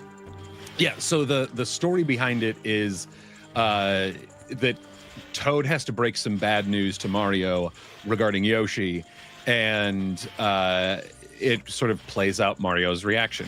Granted, this is a very short script. Excuse me. But I will set the stage. There's like set notes or whatever, or I forget what you would call that. But okay, so internal Mushroom Kingdom, Mario's house, day. I don't know why they had to be specific with that, but that's fine. Toad bursts through the door, out of breath, panicked. Mario is lounging in a chair, eating spaghetti. Mario! I have terrible news! I don't even know how to say this. Yoshi Yoshi's dead! Mamma mia! That's too bad. Too bad? That's all you have to say? Yoshi carried you across lava pits, through haunted castles. He took bullet bills for you! He was a good horse, but there's more of them, right? He wasn't a horse, Mario. He was your friend. I stayed up all night stressing about this. I didn't know how I was going to tell you. I was pacing back and forth, sweating through my mushroom cap. You should relax more, Toad. Stress is bad for the blood pressure. I hate you so much, Mario. I don't know what the princess sees in you. And besides, when it comes to blood pressure, I think you should be concerned, fatty, eating all that damn garlic bread. Mamma mia. Toad storms out, slamming the door. Mario calmly twirls his fork, humming the Super Mario World theme. Fade out. Yeah, so there you go. Wow. Great job. Great job. Thanks. Wow. I really like how you took the Mario reminded me of John Carr says 5 out of 5. Oh, thank you. It reminded me of Don Corleone from The Godfather. Like I imagine you like sitting in like a big plush office chair. He walks in like, what do you come here on my On the day of my daughter's wedding, you ask me, you say Godfather, you say I do these things for you. you tell me that my Yoshi friend is dead. I don't care. I really don't give a shit. What's funny is I caught a Godfather reference in that show Boots, where the main character asked this other guy to do something for him, and he's like, I'll do this for you, but I may come to you one day asking for a favor in return, but I may not. Yeah, it was just like, it was good. I was like, oh wow, I'm cultured. I know what that reference is. Isn't that the best, dude? Like when you get and no one else does. A show that I very much enjoy, Mystery Science Theater 3000, as everybody knows. Actually, okay, I need to put on a shield, and I know my Deku one burnt. Damn it. Burnt to a crisp. When I hit that damn button. Burnt to a crisp, baby. All right. All right. You gonna hit me? Turtle, you gonna hit me? turtle. What's the significance of you being? What's the significance of you being Little Link? So there's like a little hole that I had to go through. The only way to get into the temple. So there's like a giant brick block or whatever that is keeping me from going further into the temple. The only other way was this tiny little pathway, and I read this giant, like, I don't know, stone tablet that was like, oh, you gotta be a kid, come back and pass to the whatever. It was fancy talk. But essentially it said, go be a kid, come back, go in the hole, get the silver gauntlets, and then you can open this jazz and move on. So that's pretty much what it was. And I was also talking to some Gerudo lady. I still don't know which one it is. It's Gerudo, I think. Okay. At least that's what I want it to be. Nico wants to know if we would ever play Bomberman 64, a hidden gem. I love Bomberman 64. I would. Damn, Battis. So good, dude. It's so good. Battis over here bringing up the asking the questions that the people really want to know. Well, Bomberman 64 is my favorite Bomberman. Like, it's so good. And I remember that was one. There was a little, like, you kind of play with like friends. It was a situation where, like, you do a little bit. Oh, stop, dude! Stop moving. I feel like I'm missing something here. Oh, I missed this. Boomerang. I missed this earlier. Our boy Luigi. Where did that go? Where was that? Luigi said it's midnight. Got to go to sleep. Well, we missed it, Luigi. But thanks for being here. Good night. Yeah. Sleep so tight. the Bomberman question was Nico. Battis wants to know, Seth, would you let Drew hit it if you became a woman for a day?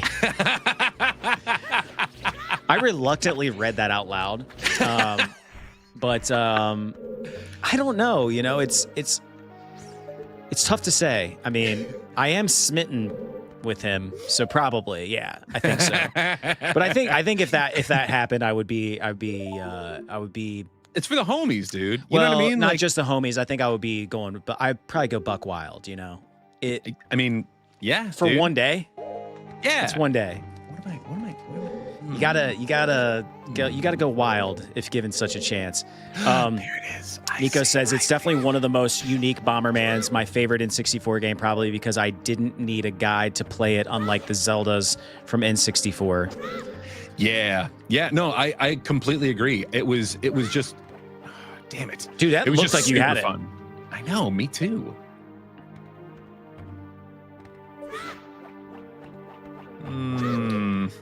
I just got like that. I just got weird from that question. Like I played that scenario out in my mind. The awkwardness that would ensue afterwards. I just don't think it'd be worth it, Battis. I think it would affect our friendship. You know. I think. Let's see. Can I like hit it through? No. Okay. Just making sure. I think that, like, if it was a situation where one of us looked completely different, you know what I mean? Like, I don't know if, or maybe it's, there we go. Yeah, like you like Drew couldn't look like his sister, kind of a situation. I didn't even have a sister. Right. But yeah. But what I imagine your sister would have that, like, even if she was like this bombshell, she would still have like that little hint of you in her face. You know what I'm saying? Yeah. That is total mind freak like levels, man. Like that. I've never like. Oh, what the heck, dude? I don't know what that is, but it's creeping me out. Oh God. Yeah, I've never had that experience where it's like, oh, you know, I look just like my brother. Like, oh, you're dating the brother, dude. That's what you're doing. Oh, you fell. And then I straight up committed, dude. I straight up committed. Too good. Nico said with Deku chest with shield chest literally needed. I didn't even know that was a thing. A Deku shield chest. Chest shield? Oh my God! Come on, Bruh. Come on! What am I doing? What am I doing? Yo, listen. While Drew struggles through this, help us hit 2,000 subscribers. We're like 27 away. So be part of the first 2,000 subscribers of this channel. Hit the subscribe button. Thank you in advance. It is the best way to support us as we go through this Ocarina of Time journey, and then subsequently play more Nintendo games. We got Pons. What am I missing here, just gonna call you Pons. Ocarina of Time, so nostalgic. I think so, Pons. Thanks for being here. We really appreciate you. Appreciate you. That's a little inside joke. Appreciate you. God, I hope he watches this someday. I hope he finds this Damn by it, accident. dude. God, it hits his For You page, and he's like, calls me up and goes, "Hey, Rad, so I saw you on the internet." That would be the greatest day of my life, for real. It would be, man. What was y'all's first console, Unc, Seth, and Drew? You already know who that's coming from, Battis. You go first, Unc Drew. So family console, it was old school Nintendo. Personal, like my own, like it was mine. Like it was specifically for me, Nintendo 64. That's why I am so nostalgic for it. Oh, I see. I get it now. I'm the idiot. Oh, because you didn't have the eye. You didn't have the eye on or whatever. Well, no. It was matching my freak, essentially. Ooh. And, dang, son. Oh, dude, I thought you were toast right there. I thought so too. Oh, no. And you are toast. God. Jeez Louise. Battis, my first console, okay. I don't know if you consider it a console, but I had a Game Boy Pocket. Was my first, first gaming experience. And then that turned into a Super Nintendo, and I got the Super Game Boy cartridge for my Super so I could play my Game Boy games on my Super Nintendo, because my mom was a frugal lady. She wanted me to be able to use all those games when I got the new console. So, like, Super Nintendo is my bag. I love N64 as well, but I would argue, hot take potentially, but I think there's more beloved classic titles on the SNES than there are for the N64. I think there's way more games. I think, yeah, probably, and it's mainly because there's just more, you know. Yeah, I wonder why that is. Like, why did they make less N64 games? Do you think it was like harder to develop? And I gotta mute for 1 second. Yeah, oh crap. I do think so. I think it's a the situation of it's more complex. There's extra jazz that has to go into something like that. That's a 3D title, and why else would dude, Boomerang, bro, Boomerang. Why if you're doing like old school stuff, it's so much easier, dude. It's so much anybody could do it. Anybody could do it. I want to know, okay, Battis brings up a good point. They say, guys, y'all gotta know the difference between uncle and unk. Yeah. Educate us. I don't. Educate. Oh. I thought you were just calling us old, but like in like a cool way. So correct me if I'm wrong, but unk is.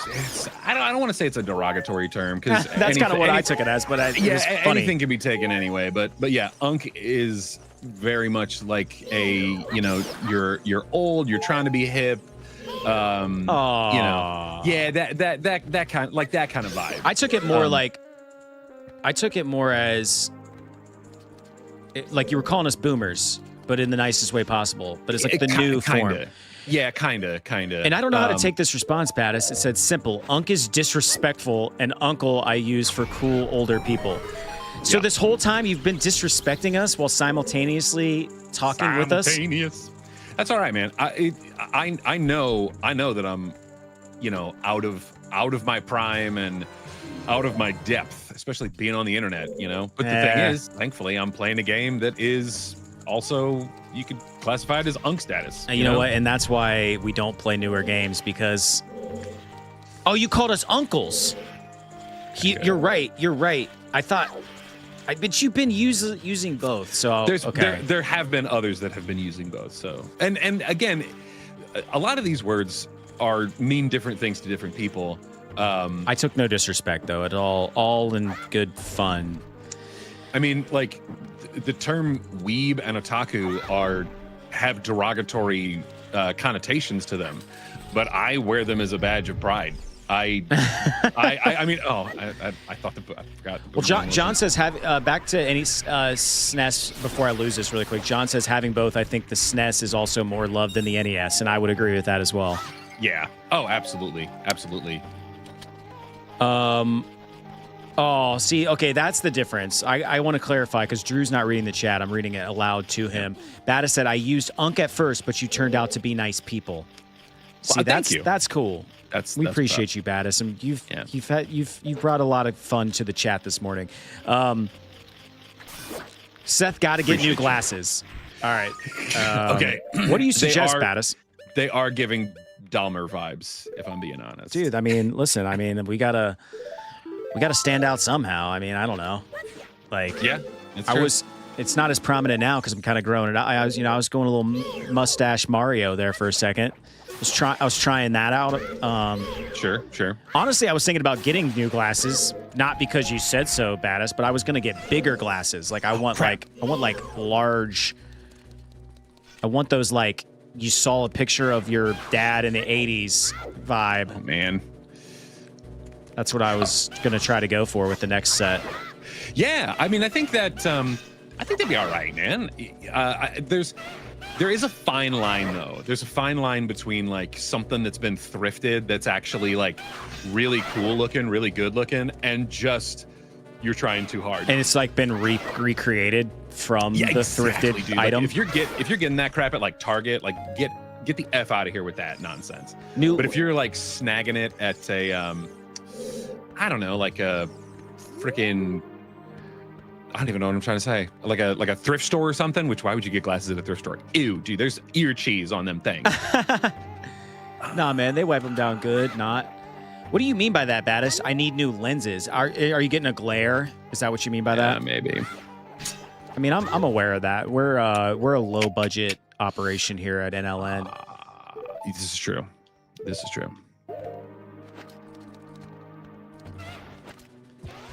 Oh my God! I'd like to think that my glare off my lenses is charming, but if I dip them down a little bit low, see, then you lose. It's not as practical though in the sense of seeing and whatnot. But true. But at any rate.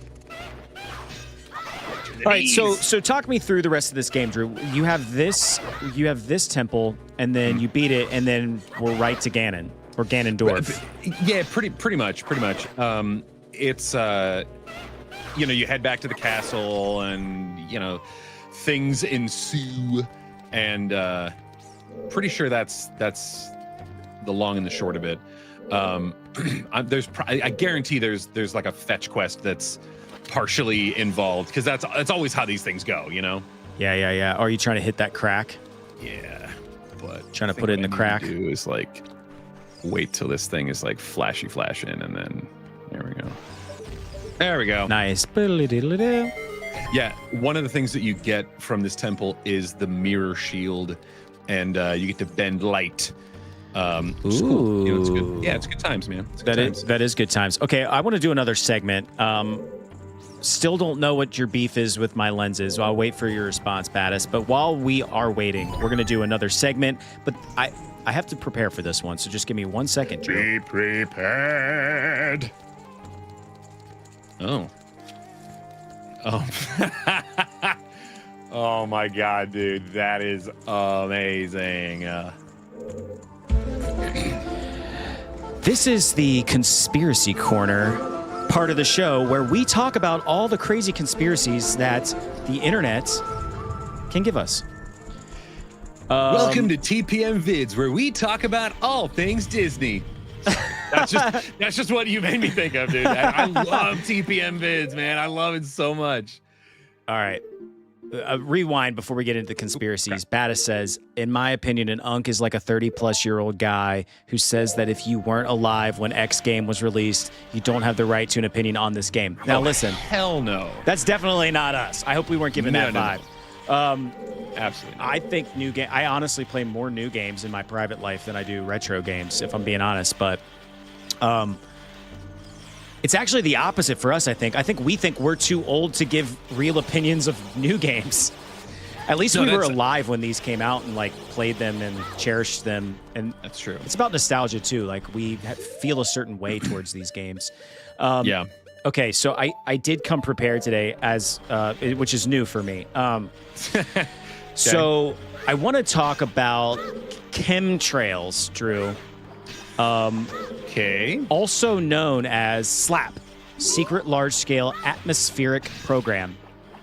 This theory alleges that water condensation trails from aircraft consist of chemical or biological agents or contain a supposedly toxic mix of aluminum, strontium, and barium under secret government policies. An estimated 17% of people globally believe the theory to be true or partially true. In 2016, the Carnegie Institute for Science published the first ever peer-reviewed study of the chemtrail theory. 76 out of 77 participating atmospheric chemists and geometrums stated that they hadn't seen no evidence to support the chemtrail theory or stated that chemtrail theories rely on poor sampling. Listen, I want to talk to the one scientist who believes it's true. I want to talk to that person because honestly, the other 76 are probably paid off by whatever government. I mean, it is weird, man. It is weird. I mean, have you ever been looking at the sky and you're like, like those big streaks, man? Like, oh man, condensation doesn't exist for planes. But does it fall to the earth? I mean, even if it is just condensation, there's got to be some sort of like pollutant or like. I mean, sure, the fumes from jet fuel, I guess. But it's like it's putting particles. It's putting poop particles in the air, man. Yeah, but so is the John. You know that they're making that blue ice or whatever. You know. I don't know, man. I just think there's something weird going on. John Carr says chemtrails are BS. The trans-dimensional aliens that are enslaving humanity do not need to use such visible means. This is true. This is true. I actually appreciate that theory more than anything, John. Because you're probably right. There's a part of me that was expecting him or them to say the transatlantic aliens, and I was like, oh, the aliens that are coming down here to enslave us all. I think part of this segment needs to be, okay, we rapped about it for a few seconds or a few minutes or whatever, and then we draw the conclusion. Because I don't come into these necessarily like 100% buying into them. I also don't know if this tinfoil hat is giving me a headache or not. I think it could be because of how your headphones are set up. You know, like it's kind of giving, it's on a different spot of your head, and you're not used to it. True, it's weird. Chemtrails, Drew, do you believe it or do you not believe it, or do you not care? Dude. No, I mean this is definitely one of those that it's like, come on, you're high up. It's colder there. The engines are hot. What happens when you have a cold thing and a hot thing together? Condensation occurs. So yeah, that's just what it is, man. You know what I mean? Like, can we stop it with this? You know, That's what they want you to believe, man. well, I believe that they want me to believe that, but I also believe that. I think this is what I think. I think there's a lot of tomfoolery happening in the government, and this is probably the least of our worries. And that's what I have to say about chemtrails. Ah, dang it! It's probably not that big of a deal. There's other things happening in the world that are way more sus than that. Okay. This is true. The next one I want to talk about, the next conspiracy theory, and by the way, chat, feel free to call out your own special conspiracy theories, and I'll look them up in real time, and we'll talk about it. But while we wait for that, let's talk about New Coke, Drew. Okay. This is one I was not hip to until I was doing my research this week. New Coke. A theory claims that the Coca-Cola company intentionally changed to an inferior formula of New Coke with the intent either of driving up demand for the original product or permitting the reintroduction of the original with a new formula using cheaper ingredients. Coca-Cola president Donald Ko rebuted this charge. Quote, "The truth is we're not that dumb and we're not that smart." End quote. Okay, absolutely, dude. That 100% believe that. Like, it is a situation where like they lucked out hard. Yeah, and good for them. You know, like they made something that was a phenomenon, and good for the marketing teams there. You know, like capitalize on what you can. Where did that go? I think that it was a byproduct, total coincidence that they were able to like reintroduce Coca-Cola Classic, and like people were so happy that it was back. Yeah, I think it was probably a coincidence, but I wouldn't put it past an evil corporation like Coca-Cola to do something sinister. Like, you know what? Let's just take a hit on sales temporarily with New Coke because it's going to suck. And then we'll reintroduce it, and everybody will come out of the woodwork and be reminded of why they liked Coca-Cola in the first place. Like now, I think that is a high possibility, but I also think that it's so much harder to achieve that just based on the fact that like we have so many options. Yeah. And speaking of Coke and speaking of the reintroduction of stuff, I am so here for the Diet Coke with lime in the retro packaging. Oh, I love it.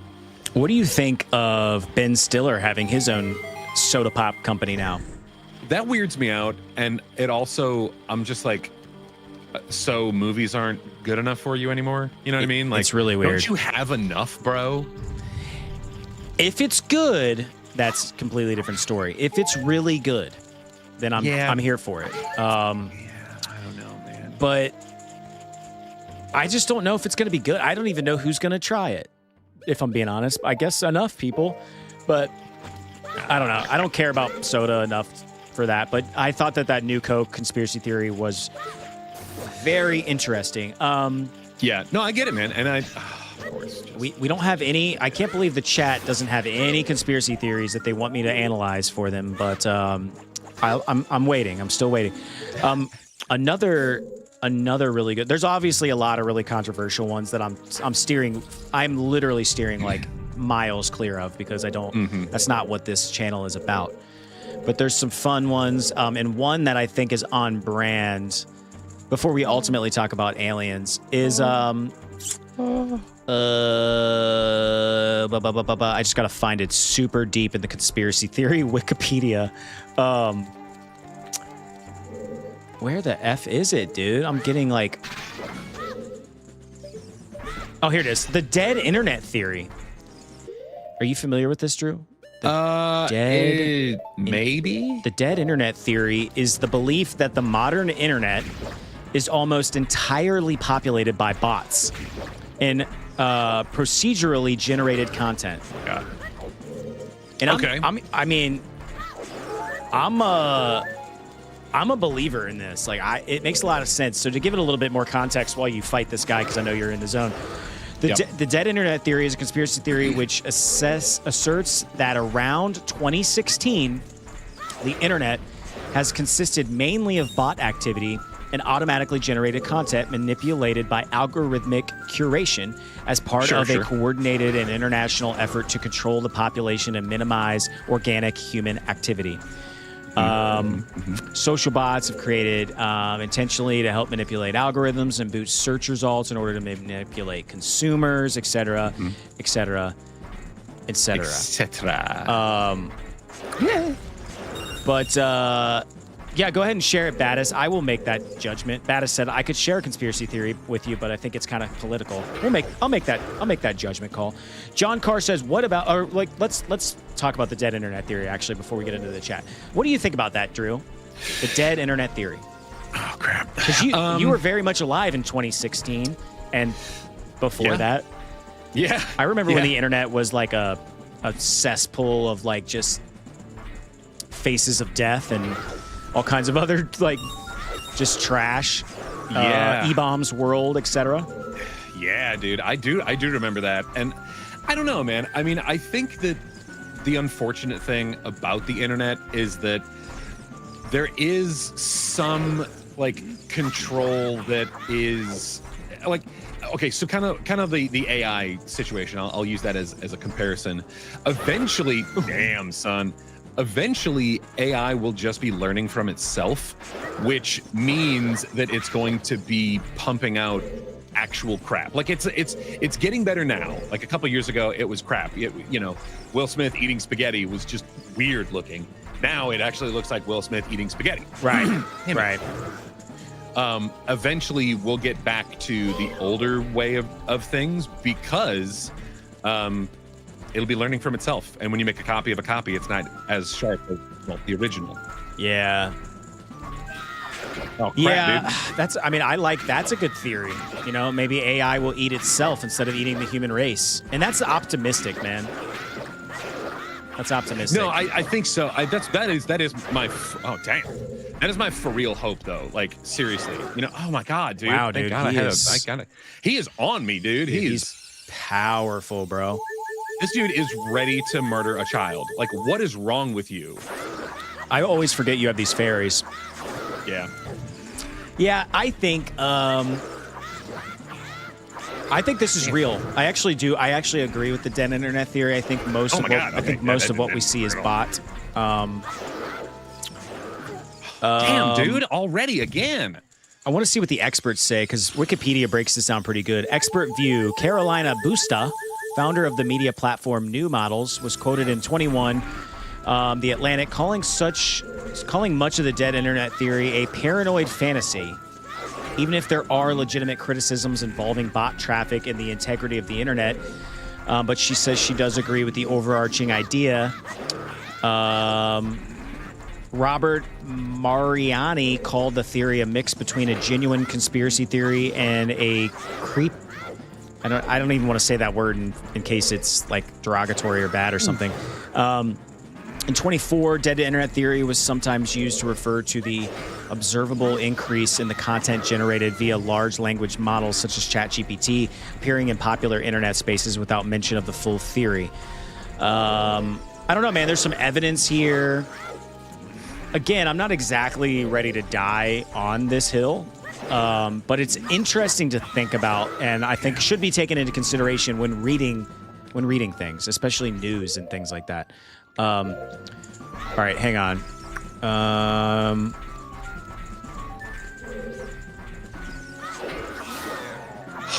Ooh. Whew. That is sort of, I feel like that could lean political if I read it out loud, Battis, but that is very interesting. That's something I hadn't heard about. Very interesting. I will be left in the dark. Yeah.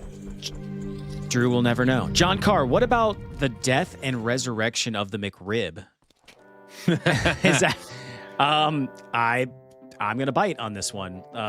Pun intended. The death and resurrection of the McRib. Is that a real thing? I really hope this is real.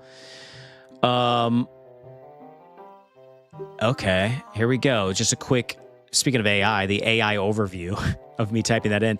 The death and resurrection of the McRib refers to its reoccurring limited time status and marketing strategy that involves the sandwich being temporarily removed from menus and then brought back, often with a farewell tour that is followed by a comeback. This cycle of temporary removal and return has made the McRib a highly anticipated, popular item, with its comeback garbage in November, December 24 being its latest return. Dude, I like the McRib. I'm not gonna lie. Awful, dude. It's like the consistency, like the texture.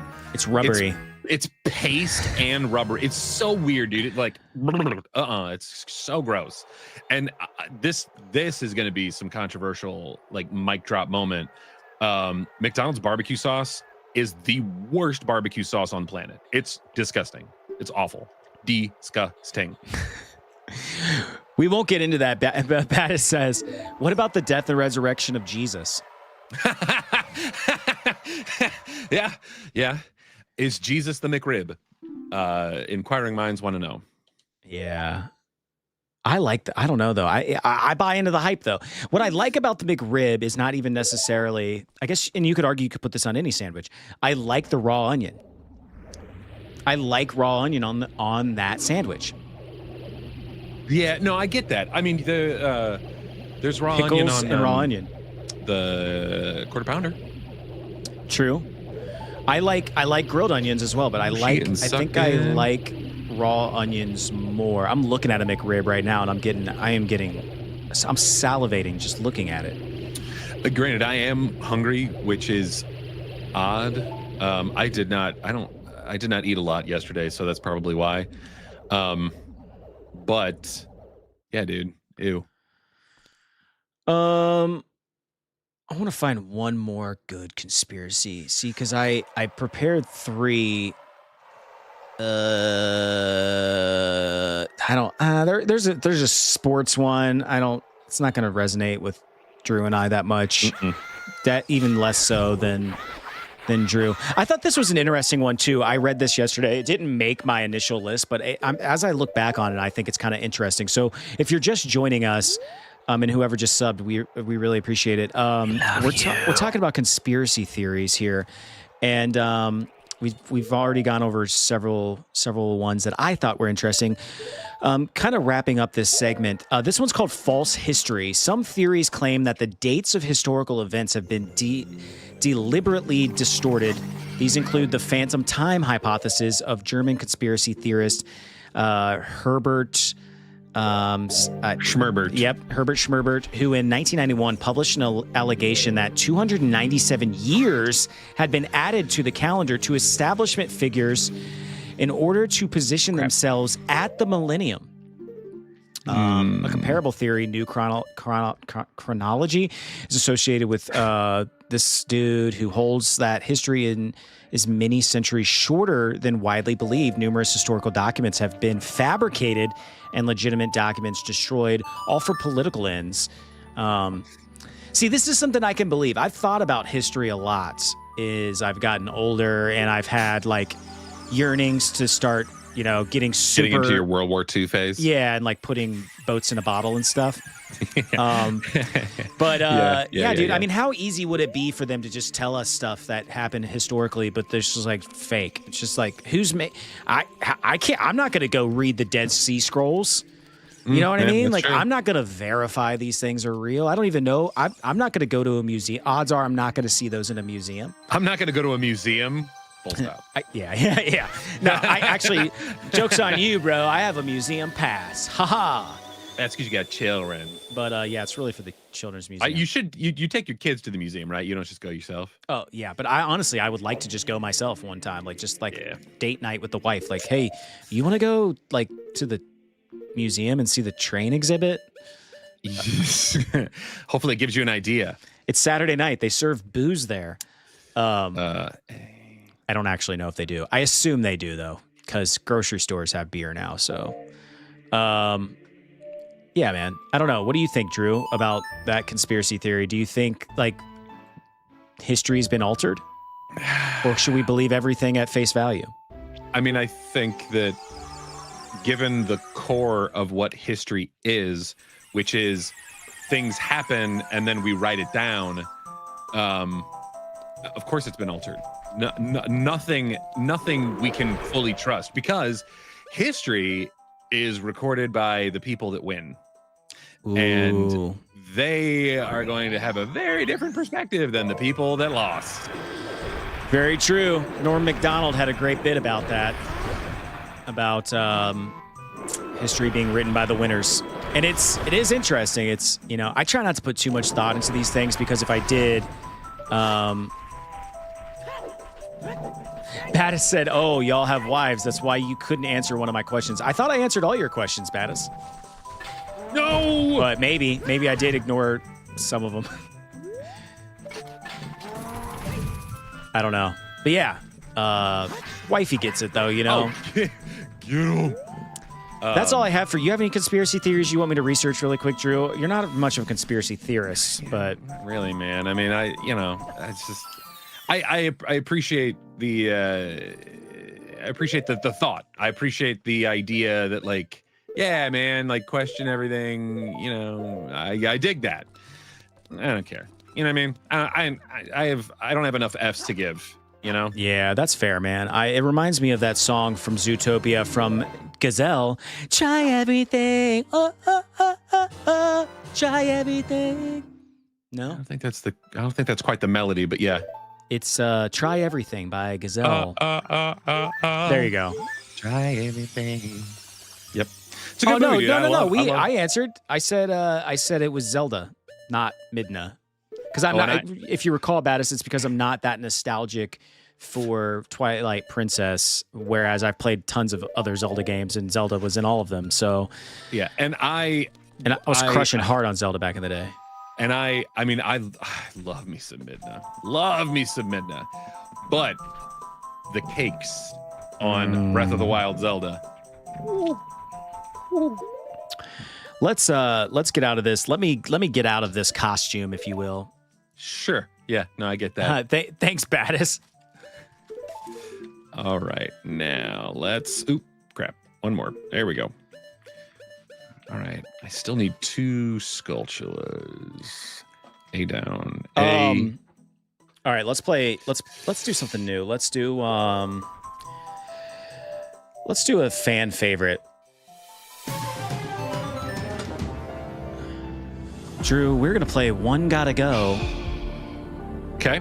And I'm going to name 3 things, and you have to tell us which one that you would erase from your life and everyone around you. There's a sculpture there. Sorry. We're gonna play One Gotta Go. I'm gonna name 3 things, 3 what I would consider beloved things, and Okay. you got to choose which one's gotta go. Feel free to call out your own One Gotta Go in the chat.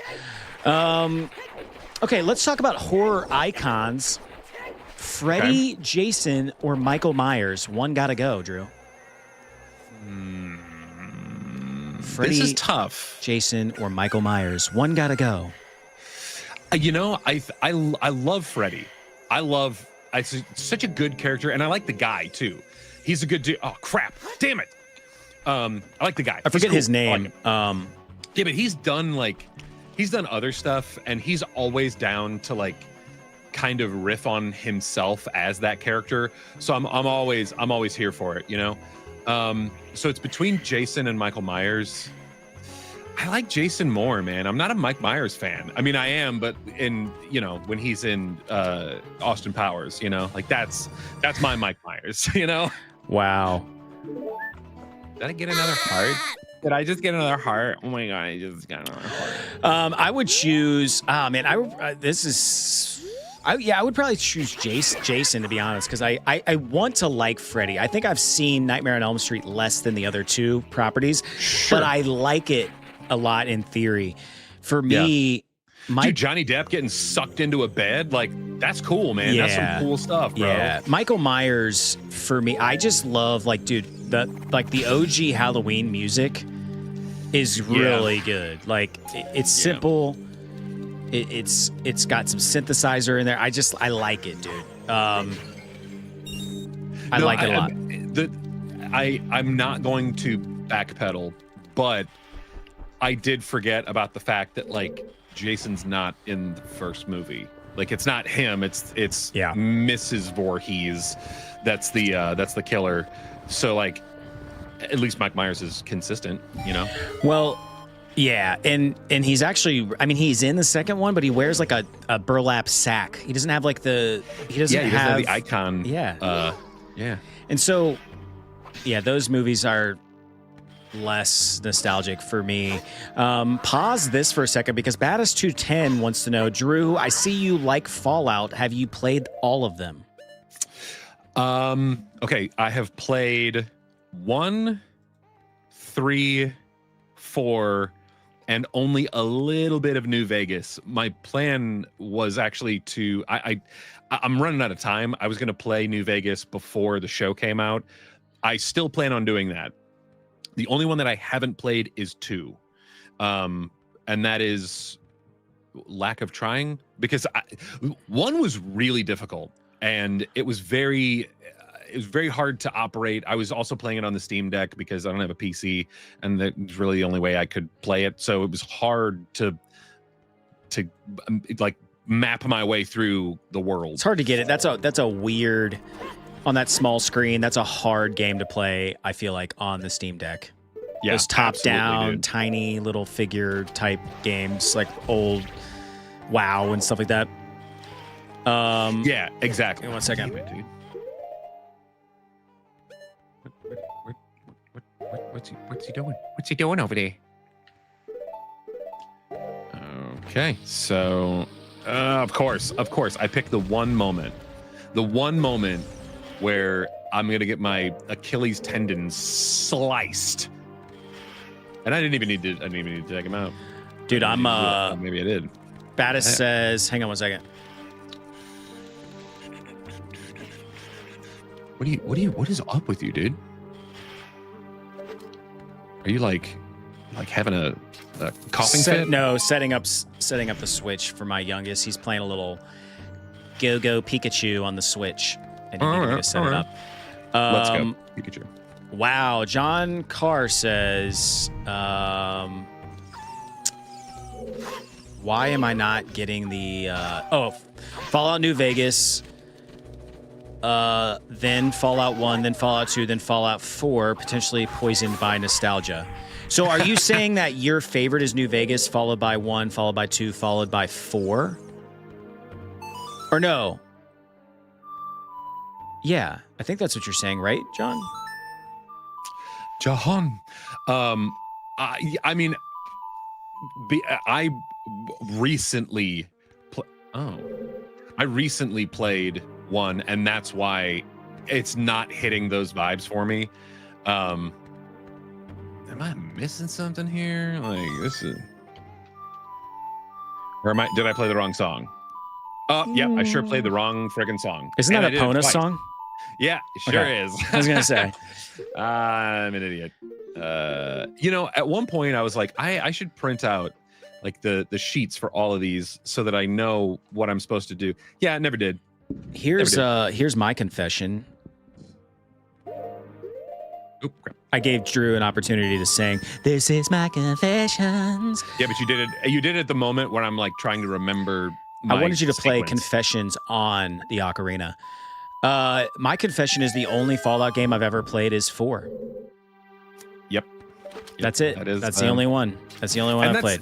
That's okay. I mean, 3.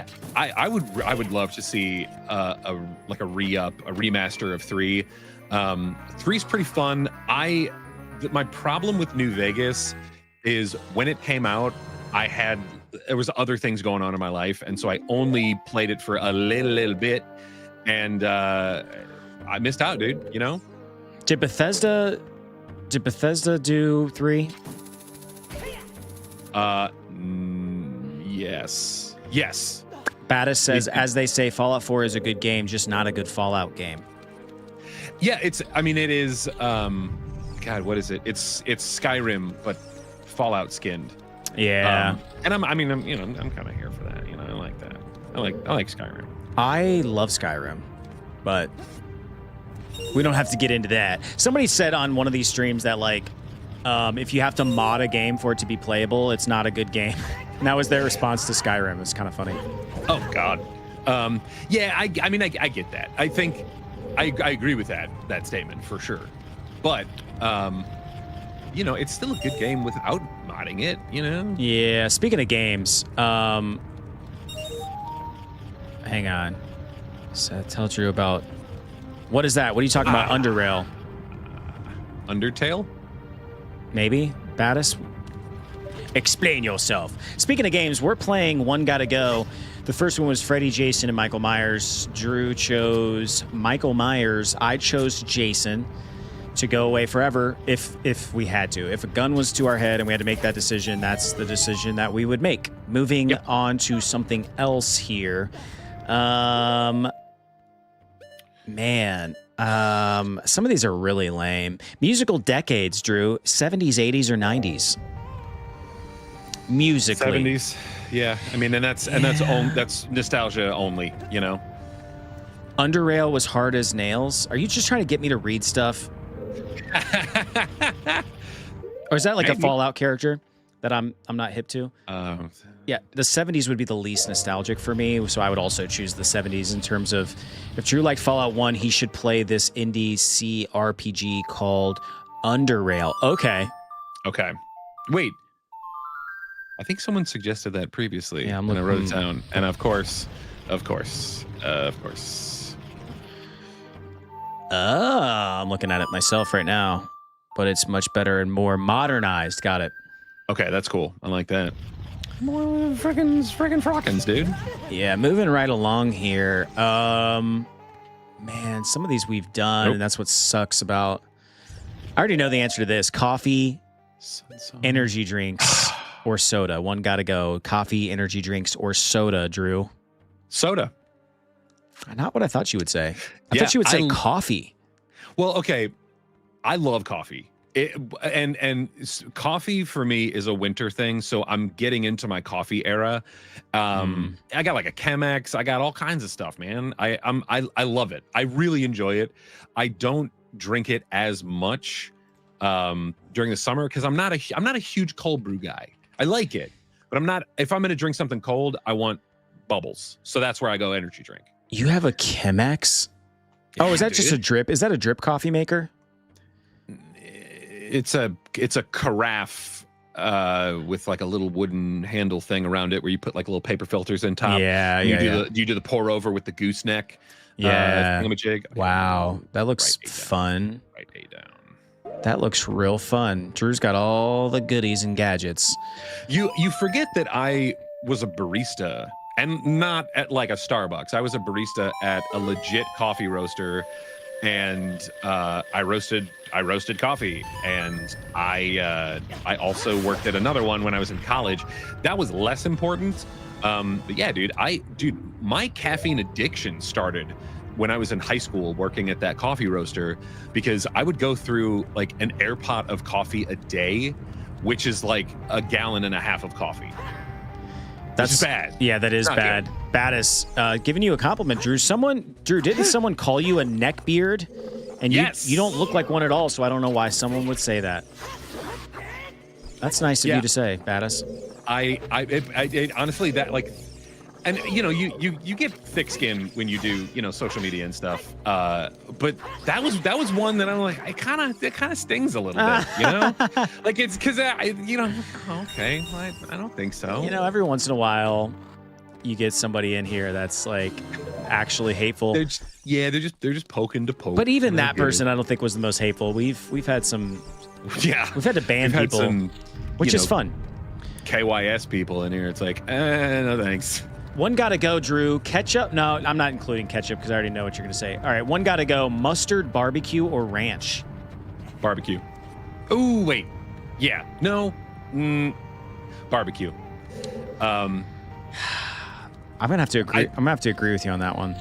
Because here's the thing, I love me some barbecue. Yeah. And the barbecue that I eat the most, you sauce it, dude. It's a sauce. It's a sauce. And you also have to think about like, that includes Carolina. That includes, the mustard based, the vinegar based. Like it includes all of those. that hurts. It's Yeah. not just the like molassesy Kansas City style or whatever. In Texas sauce. Here we go. Battis says, nah, what the hell? Barbecue is delish. Ranch gotta go. I don't know if I could go Get without that. ranch, though. I Yeah, like it. I'm Midwestern to my core, and that is where the ranch obsession comes into play. Yeah. It goes on everything, and I'm ashamed of that fact. I really am. Barbecue And plus, sauce. Go ahead. I was gonna say mustard has to stay, dude. Mustard it's so versatile. I put that in like salad dressing, and it's a great emulsifier. I only say barbecue sauce because I feel like we got Maxim in the chat who says ban barbecue sauce guy.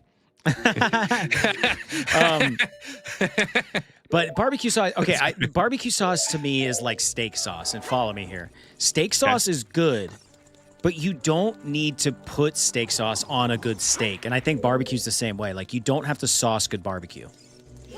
No, I get that. I respect that. Also, there is an experience though. Like good Kansas City barbecue, you need that sauce, bro. You need to add a little bit of sauce to it. I mean, like if the burnt ends are hitting, then you don't. Yeah. But like KC pulled pork, yeah, dude, you need a little sauce. Yeah, I do like sauce a lot. I mean, that's why this game, it's conflicting. It's conflicting opinions. We got Battis says, but you guys are from the U.S. and you don't really get real mustard, do you? Like, mustard is this really spicy shit. Yeah, no, dude. I do get real mustard. I have like 6 different mustards in my like pantry or fridge or whatever. Like, and I get like the German stuff like in the little crock. There's like a. And it's kind of grainy because it's got like the mustard seed still in it. I love a mustard seed, man. I like a grainier mustard myself. Yeah. It's so funny whenever we talk about food, the chat lights up. So. Well, so do I. Mundo do Luigi game. Hi, my name is Mundo do Luigi. Hello, Luigi.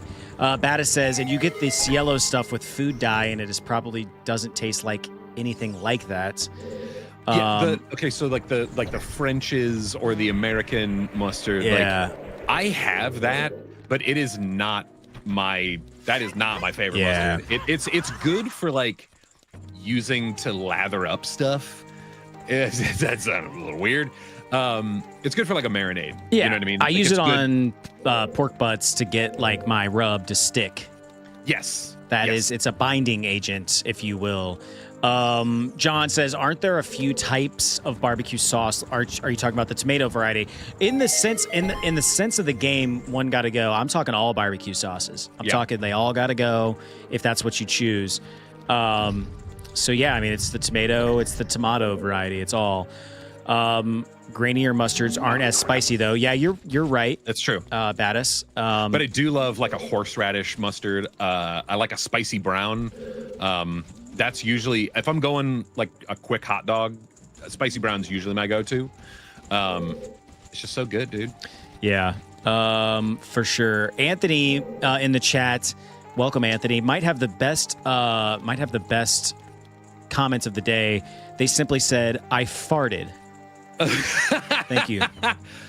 Good, dude. Very nice. Let it out. Farted from all of this food talk. I'm gonna fart a lot later, depending on what I consume. Mundo do Luigi. You are from Brazil, I think is what that means. Brazil. Welcome from Brazil. A lot of international folks in our live stream because we live stream on the stream so earlier side of things. It's a Seth choice. Yeah, I'm an early bird, and I like it. I'm a night owl. So much so that last night I went to sleep. I fell asleep around 2 a.m. I'm on Central Time, which probably means nothing to most of you, which means I'm an hour behind Seth. So I was up at 5:54 this morning. So that is like 3 hours. Not great. Yeah, that is not great. You might as well have just stayed awake at that point. I really considered it. Okay, let's move on from I'm glad I made that. mustard, barbecue, or ranch. Okay, that's just my automatic. Man, toys. Like, sexy toy? No, not those kinds of toys. You. I know, I'm a You prevert. twat. Saturday morning cartoons. One gotta go. X-Men, Teenage Mutant Ninja Turtles, or Power Rangers. Ooh. One gotta go. Drew. X-Men. Oh, it's so good. It's so good. But, oh, no. Lizalfo. There we go. I love me some X-Men. But TMNT is my jam. Yeah. And Power Rangers? Are you kidding me, dude? Like, Power Rangers is bomb.com. Oh, come on, dude. What's wrong with you? Yeah. All right. So Jesus. for me, Power Rangers definitely not gonna go. Like I gotta have me some Power Rangers. I am torn because I do like X-Men a lot. But yeah, I think I'm gonna agree. I would probably get rid of X-Men because I think I like Ninja Turtles more. Yeah. Yeah, man. I mean, you know, it's TURTLE turtle, you know? Yeah. I mean, who's your favorite turtle? I think we've had this conversation before, and I think my answer is the same. It used to be Michelangelo when I was a kid because he was a party dude. Loved that. Yeah. It's Raphael now because he's more serious and he's kind of a dick, and that's me. Yeah. Kind of a dick. I'm still Leonardo all the way, man. Leonardo. Really? I'm a big, you're very Gryffindor energy. I like me some Leonardo. Baddest Power Rangers is low-key cringe. Never watched X-Men, and I've only watched 2007 TMNT. So I'd say Power Rangers. Listen, I don't want to be that guy that you described earlier, but I think the reason why we love Power Rangers is because Power Rangers, dude, in like 93, everybody was watching Power Rangers. Yeah. Like, I mean, you did not watch Power Rangers. It was like a thing that you had to do. Yeah, it was. I mean, it was required. I mean, in school, if you didn't watch Power Rangers, you got like swirlies and stuff. Yeah, and I love the Green Ranger, who subsequently becomes the White Ranger. So freaking Jason much, David man. Frank. Freaking R.I.P. man. You know what's funny? I've been like kind of I've been keeping everyone informed on kind of our subscriber climb. And on the other side of the coin is the subscriber decline. We actually lost a subscriber during this live stream. So I don't blame them. You know, like RIP to whoever that was. Sorry we failed you. All right, let's move on from that. Let's do a couple more of these. Ooh, this is right up your alley, Drew. Chip flavors, one gotta go. Ooh. Nacho cheese, Cool Ranch, or sour cream and onion. Nacho cheese, delicious. Cool Ranch, I really like it in taco form, but do I like it as much in chip form? I think Cool Ranch has got to go. If the taco goes with it, I mean, obviously it's hard to get those now anyway. But yeah, dude, Cool Ranch, gotta go. I like nacho cheese Doritos on my sandwiches. Yeah, man, that's a good time. I've also done Cool Ranch, not as good. I'm actually gonna go sour cream and onion, if I'm being honest. I'm not a big chip guy. I like it, but I don't know what this sensation is, but there's got to be a scientific word for this, where you eat enough of something and it starts to taste really bad. And like, I get this way with pretzels, but I can eat a ton of them before I get to them. I get the same way with like goldfish. I eat way too many and then eventually it just starts to taste gross in my mouth. Yeah. But that's how I am with Cheez-Its. Something about chips, potato and sour cream and onion variety, Lay's potato chips. I only have to eat like a handful of them before I get that sensation. I cannot sit there and just chomp on chips for very long. I just don't like them enough. It's weird. I respect that. You know, I think it's a valid valid reason for, you know, not wanting them chips. Good morning, Sean. Good morning. Yeah, I don't know what it is, man. It's that seemed to be a pretty we're a little conflicted there. Drew would get rid of Cool Ranch. I would get rid of sour cream and onion if I had to get rid of something. I mean, they all have their. I'm not mad at a sour cream and onion chip if I go to like a cookout and that's what they got. Yeah, absolutely. Well, and to me, the Lay's sour cream and onion, not usually my go-to. If I'm doing a sour cream and onion, I want a kettle. You know what I mean? I want that crunch factor. Yeah. Oh yeah, kettle. Now that is a different story. Kettles hit different. John Carr said that sounds like an evolutionary advantage. I think you're referring to me not liking the taste of chips for very long. Yeah. Baddis. Yeah, it's like built-in portion control. It really is. Baddis, so right now our stream schedule is Monday, Thursday, and Saturday mornings. During the week, it's just me, and we're playing through some Super Nintendo titles. And then on Saturdays, we've been grinding through Ocarina. Ultimately, we will play something different, but we're going to complete this game. And I've been completing all of my Super Nintendo games. I've played Donkey Kong Country, Super Metroid, Super Castlevania. I'm currently playing Super Mario World 2, Yoshi's Island. Having a lot of fun. Honestly, the most fun with that game because it's fun and it's a doozy, and I never beat it when I was a kid, so just going through some of the classics. Oh, there it is. One gotta go, Drew. Popcorn, candy, or nachos?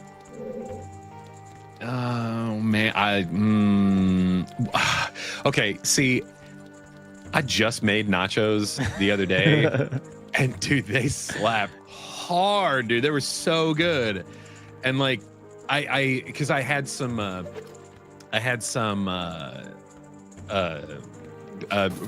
burnt ends or whatever, and I was like, oh, you know what I'm gonna do? I'm gonna make some barbecue nachos, just trying to get rid of some stuff in the house, and damn, dude, it was so good. But I'm a candy fiend, bro. And popcorn, like popcorn is the whole reason why I lost a bunch of weight. So like I can't get rid of that. So nachos gotta go, dude. Bro. Scroll over to the right really quick. Keep going. Keep going. Yep. Pam and her Pam Pams. Yeah. Can you? Yep. Right in the nipple. Baddis says candy because they prefer sweet and savory. Popcorn can be okay, but I prefer savory food, and you see popcorn can be both sweet and savory. Yes, and that's the thing. Kettle corn, so good. And then Melissa's makes like spicy, like pepper popcorn or whatever. And the jalapeno lime is my favorite. But their kettle is also really, really good. I love jalapeno and lime. Yeah, candy would have to go for me. I try to stay away from candy as much as possible, although I had a payday the other day, and it was delicious. Love me a payday. It's been a hot minute since I've had a payday, dude. But When's the last time you had a Baby Ruth? God, like a decade? I don't know, man. It's been forever. I love Baby Ruth. I love a Baby Ruth. But I try to stay away from candy, like I said. So I would get rid of candy. No, I get that. Yeah. One got to go, Drew. Nickelodeon, Cartoon Network, or Disney Channel? I knew you'd say Disney Channel. Yeah. I was not a Disney Channel kid, man. I just wasn't. And, dude, Nickelodeon, Cartoon Network. Oh, it's my childhood, bro. Same, Baddis.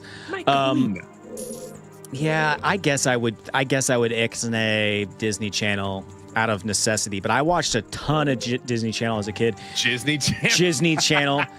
Cartoon Network, though. I mean, I couldn't get rid of that. Like Dexter's Modern Lab, Dexter's Laboratory, Ed, Edd n Eddy. Yeah, man. I wanted Jawbreakers so bad because of that show. Never lived up to the hype. Baddis is getting rid of Nickelodeon. Are we talking about the same Nickelodeon, though, Baddis? I'm talking about Hey Arnold.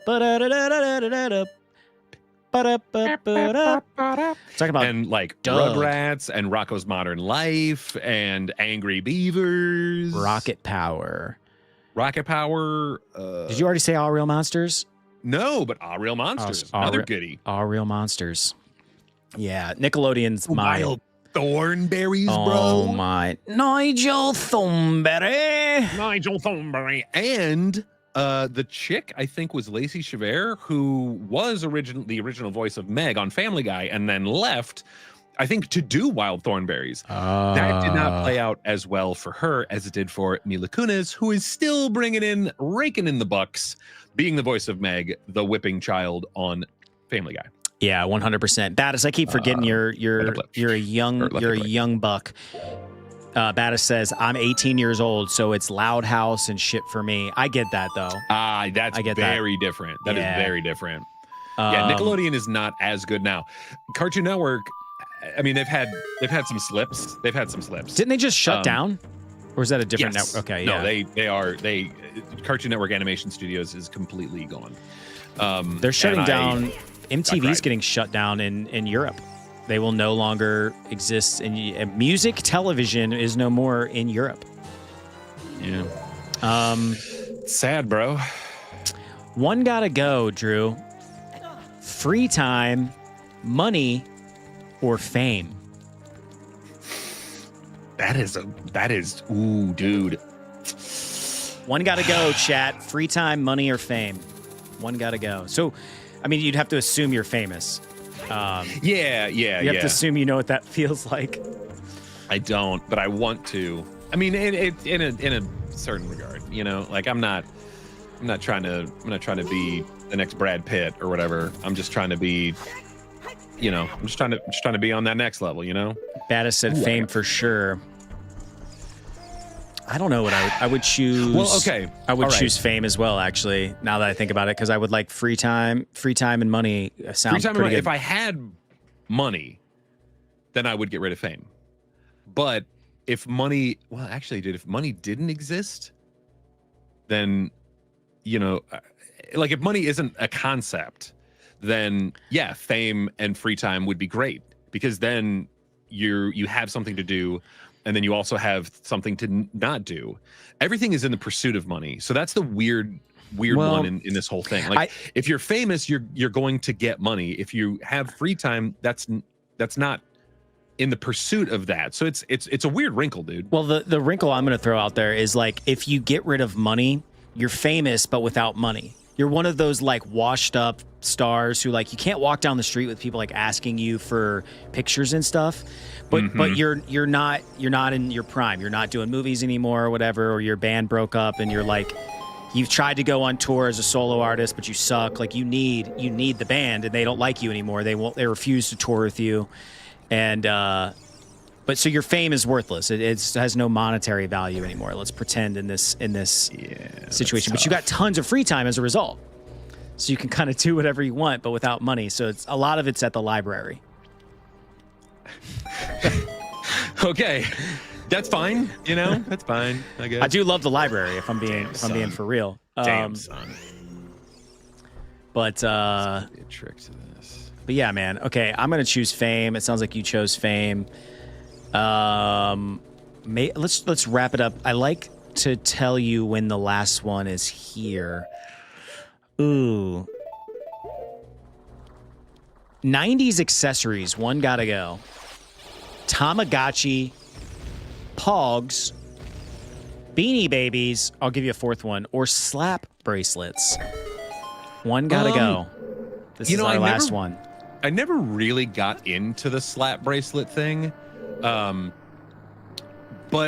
dude, I love me some Pogs, man. Like they're dumb. They don't make any freaking sense. Yeah. But I love me some Pogs, bro. Bro, if you had a slammer, if you had that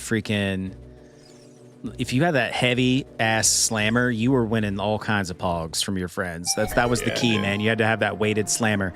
Yeah, I'm kind of with you. Slap bracelets. I was never really into it. My mom thought that it might like. She read an article somewhere where like somebody got slapped really hard with one and it like hurt their wrist or something like that. The Martian Dan, what up, Dan? This Ocarina of Time, bros. It sure is, Dan. Sure is, and it's OG unfiltered. We're playing it on the Switch online. Yeah. And I am stuck in this room, and I'm trying to look up how to do it. This is a good one. While you do that, last one here. One gotta go. Battis says, guys, one gotta go. PlayStation or Nintendo? I'll start. I would get rid of PlayStation because I'm a Nintendo kid. I like it. I don't love modern Nintendo as much, but they do have some modern bangers. Like the most recent iterations of Zelda are fan-freaking-tastic. So, yeah, I would definitely, if one had to go, I would get rid of PlayStation. Drew? You see, I really like the trophy system in PlayStation. Ooh. It really speaks to the dopamine releases in my brain. So much so that I've been playing Genshin Impact. I'm probably like 12 hours into it. So I'm not like super, super deep. Haven't gotten one trophy yet. And I'm like starting to twitch, which is fine. But because I still like it. It's just a good looking game, just a fun game. You know, I can play it on my phone if I wanted to. Man, what am I doing? Oh, okay. Here we go. So what are you getting rid of, man? You got to draw. You got to give us a definitive answer. I'm getting rid of Nintendo. I'm keeping PlayStation. Ooh. Sorry. I thought that was hot take as he plays Ocarina of Time. Yeah, seriously. I like that though. I like a little hot take. Okay. I want to. Ooh, this is a new segment. Link on top of time. I'm gonna let Drew figure this out really quick, and then I'll announce the new segment that we'll move into, and then I want to try something new after that. So a lot of new this week. We're just riffmeistering this week on some new stuff, trying out some things, seeing what works, seeing what clearly does not, and yeah, we will adjust and go from there. I'm gonna try something. I know it probably ain't gonna work. Do it. I know it ain't gonna work. It should though. Theoretically, it should. Oh. Is that what you were trying to do? I mean, kinda. I was hoping to get the other one, but... Battis, it's been real. Yeah. Thanks for bringing all the fun to the chat. We will chat with you later. Yeah, we'll see you next week, hopefully. Yeah, bro. All right, let's do this. This next segment is called Hills to Die On. In this segment, we talk about things that we are willing to die on a hill somewhere in a fantasy land of where we die. The Martian, this game was so fire. Yes, it was. Okay, so hills, I'm going to start. Hills I'm willing to die on. All pizza is good. Okay. All pizza. I will die on this hill. I've never eaten a slice that I wasn't at least like mildly satisfied with. I mean, I'm talking... Oh, I probably have to kill that thing. Oven pizzas. I'm talking gas station pizza. I'm talking pineapple on pizza. Cafeteria pizza. On pizza. I love cafeteria pizza, dude. Like there's a recipe floating around on the internet where you can recreate the pan cafeteria pizza from days gone by. Sweet. And yeah, I would so eat some cafeteria pizza right now. I would eat any pizza that you put in front of me, Drew. I'm kind of with you on that. There's pizza that I prefer over other pizza, if that makes sense. Yeah, like, of course. Like when it comes to like gas station pizza, it's not. What the hell, dude? Yeah, you're right back where you started. Yeah, what the F? Oh, there's a treasure chest over here now, though. I don't know where that came from. But like, dude, Casey's General Store, and not everybody has those. Oh, their pizza is so good. It's a very Midwestern thing. So freaking good. Yeah, man. They're all over Iowa, man. They're everywhere. And I love it, dude. I love it. That Casey's. Yeah, dude. I've had some Casey's pizza. It's good. Somebody told me that Casey's was like one of the #1 like pizza places. Yeah, like yes. they buy more pizza ingredients than any other pizza chain in America or something like that. Yeah, it's because they have so many freaking locations And dude, their dough is made fresh in the store every day. Dude, I remember when I was working beverage and I would have to go into the like coolers of Casey's to, you know, do my job or whatever. And man, the smell of that pizza dough in there every time I was like, damn it, I want some pizza. And it was always early in the morning. They have a breakfast pizza, which is, it's okay. I'm not a huge breakfast pizza person, but it's okay. It's okay. The Martian Dan just said Casey's breakfast pizza is the best. If I'm gonna get breakfast stuff like that, it's a burrito form. That's my preferred vehicle. I do like a breakfast burrito.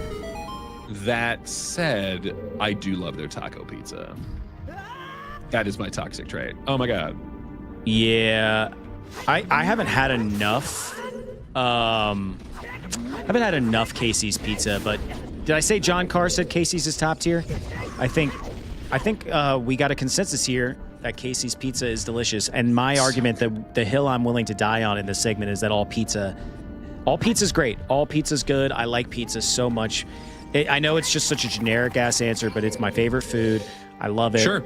No, I'm right there with you, man. On the same kind of in the same vein, I think all coffee is good. Like, ooh, like I'm not disagree. I'm not a snob about it. Like it's not. Dude, have you had Dunkin' Donuts? It's fine.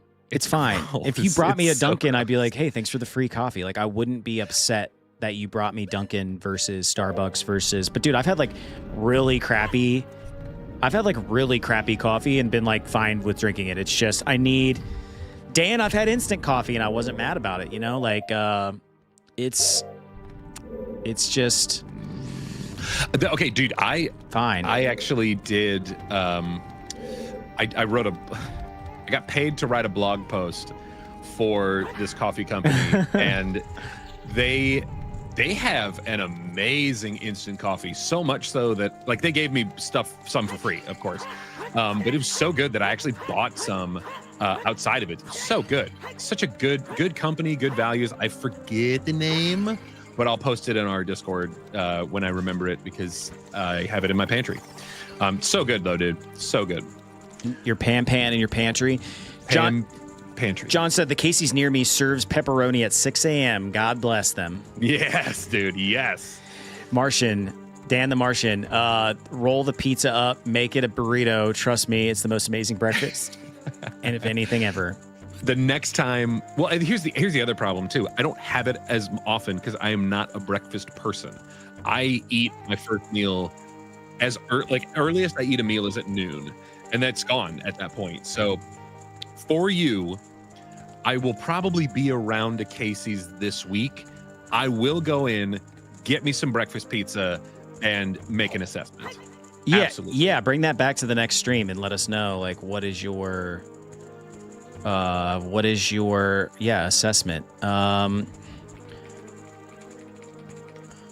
to find somebody who's live playing Ocarina of Time right now, same as us, and it's hard to find, dude. I think when you get on YouTube and you're like trying to peruse YouTube, I think you should be able to like go into live and then select gaming, and it's not set up like that. Yeah. What's a hill that you're willing to die on, Drew? Anything in particular? Well, I mean that pineapple belongs on pizza. I will go into that like it, and if there are people out there, I know I'm kind of talking out of both sides of my mouth because I hate it on people who like ketchup on their hot dog, and I clarified myself in our Discord where it's like it's not for me. Like I don't want to put ketchup on my hot dog. I don't think it belongs on there, but I want that like. You know, I like a mustard, I like a relish, I like an onion, I like, you know, bacon and cheese and mustard, whatever. It's just, I like different stuff. Oh, crap. Yeah, dude, if you're out here like hating on people for their pizza preferences, like get out of here with that. Even like, you know, the Italians that are just like, you know, no, you're ruining this thing. It's like, okay, but of course. Choke me, daddy. Sorry. Jeez. There we go. Oh, of course it got big again. Of course it got big again. Man.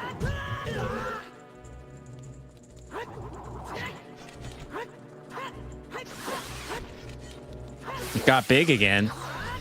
Razu, what up? Razu says, hi, I'm back. You are indeed back, Razu. It's been a while. And yes, I agree with you, Drew. Oh, damn it. Also, yes, choking is good, Seth. What? What are we talking about? I'm getting choked out by an invisible hand. Oh, yeah.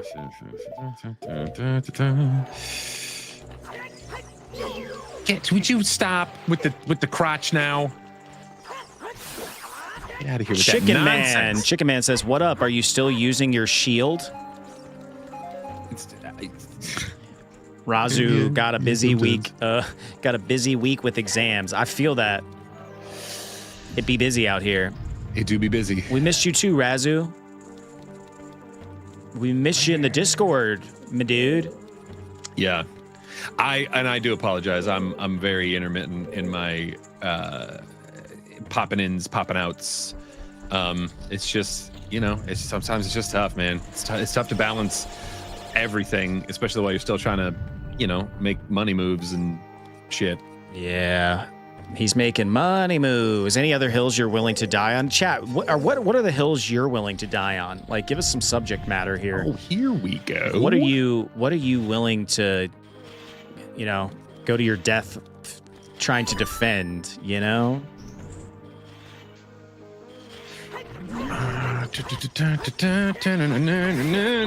Come on. Nope. Hopefully this doesn't. Yep, that screwed me. Of course. Totally fine. Everything's fine. Everything is fine. I'm trying to think of something else that a hill I'm willing to die on.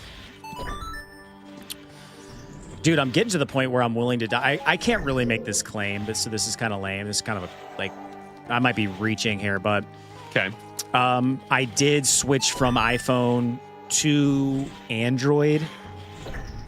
And I'm trying not to make it my entire personality, but he's failing. I'm getting to the point, dude, where I think what was I doing all these years? I think it was good that I didn't switch prematurely because I did have an Android years and years ago when I worked at a cell phone carrier, and I got rid of it almost immediately because it was so glitchy compared to my iPhone and stuff, and I wasn't ready to take that leap. And I also had a Mac at the time, so. But dude, I now that I've had an Android for like a month, 2 months, it is the superior handheld in my opinion. I do think. Razu with the freaking Castlevania reference. All hail the chicken wing. Let me jump into check this out, Razu. I've got it as part of our membership program. We have custom emojis now. Check that out. Check out your boy with that custom chicken emoji. Okay, I see. No, actually, Pedro, we are. This is our first playthrough of this. Like, not yes. ever, but like it is. I'm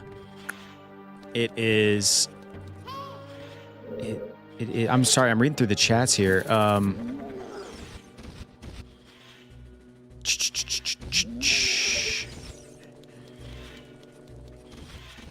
You know what? That is so wholesome. Hill, you're willing to die on. John Carr said, human rights are guaranteed by God. And I think that's worth reading. I agree. You punk. I think we all deserve basic humanity.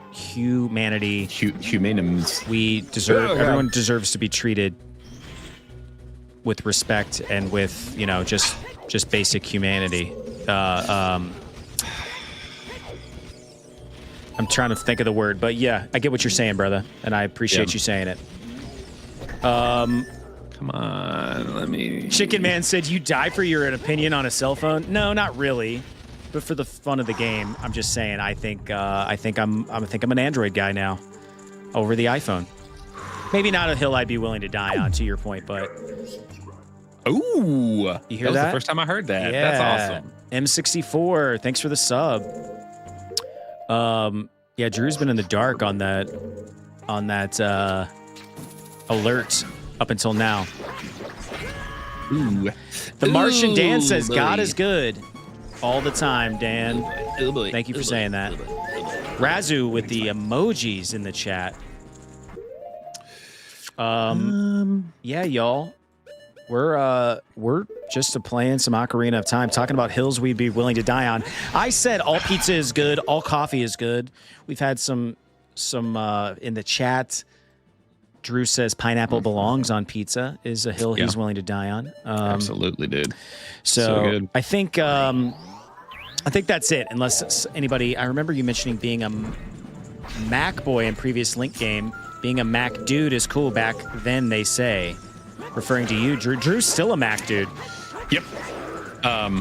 Still rocking the. I do this like program or whatever where like every 2 years you get a new MacBook, and that's just I've been doing it for a while. A lot of the Apple stuff, it's like I bought into the hype during its like Steve Jobs heyday, and it's kind of like I don't need to learn another like operating system or whatever, so I'm just like, screw it, you know? There's so many other things that I want to learn. Why would I like?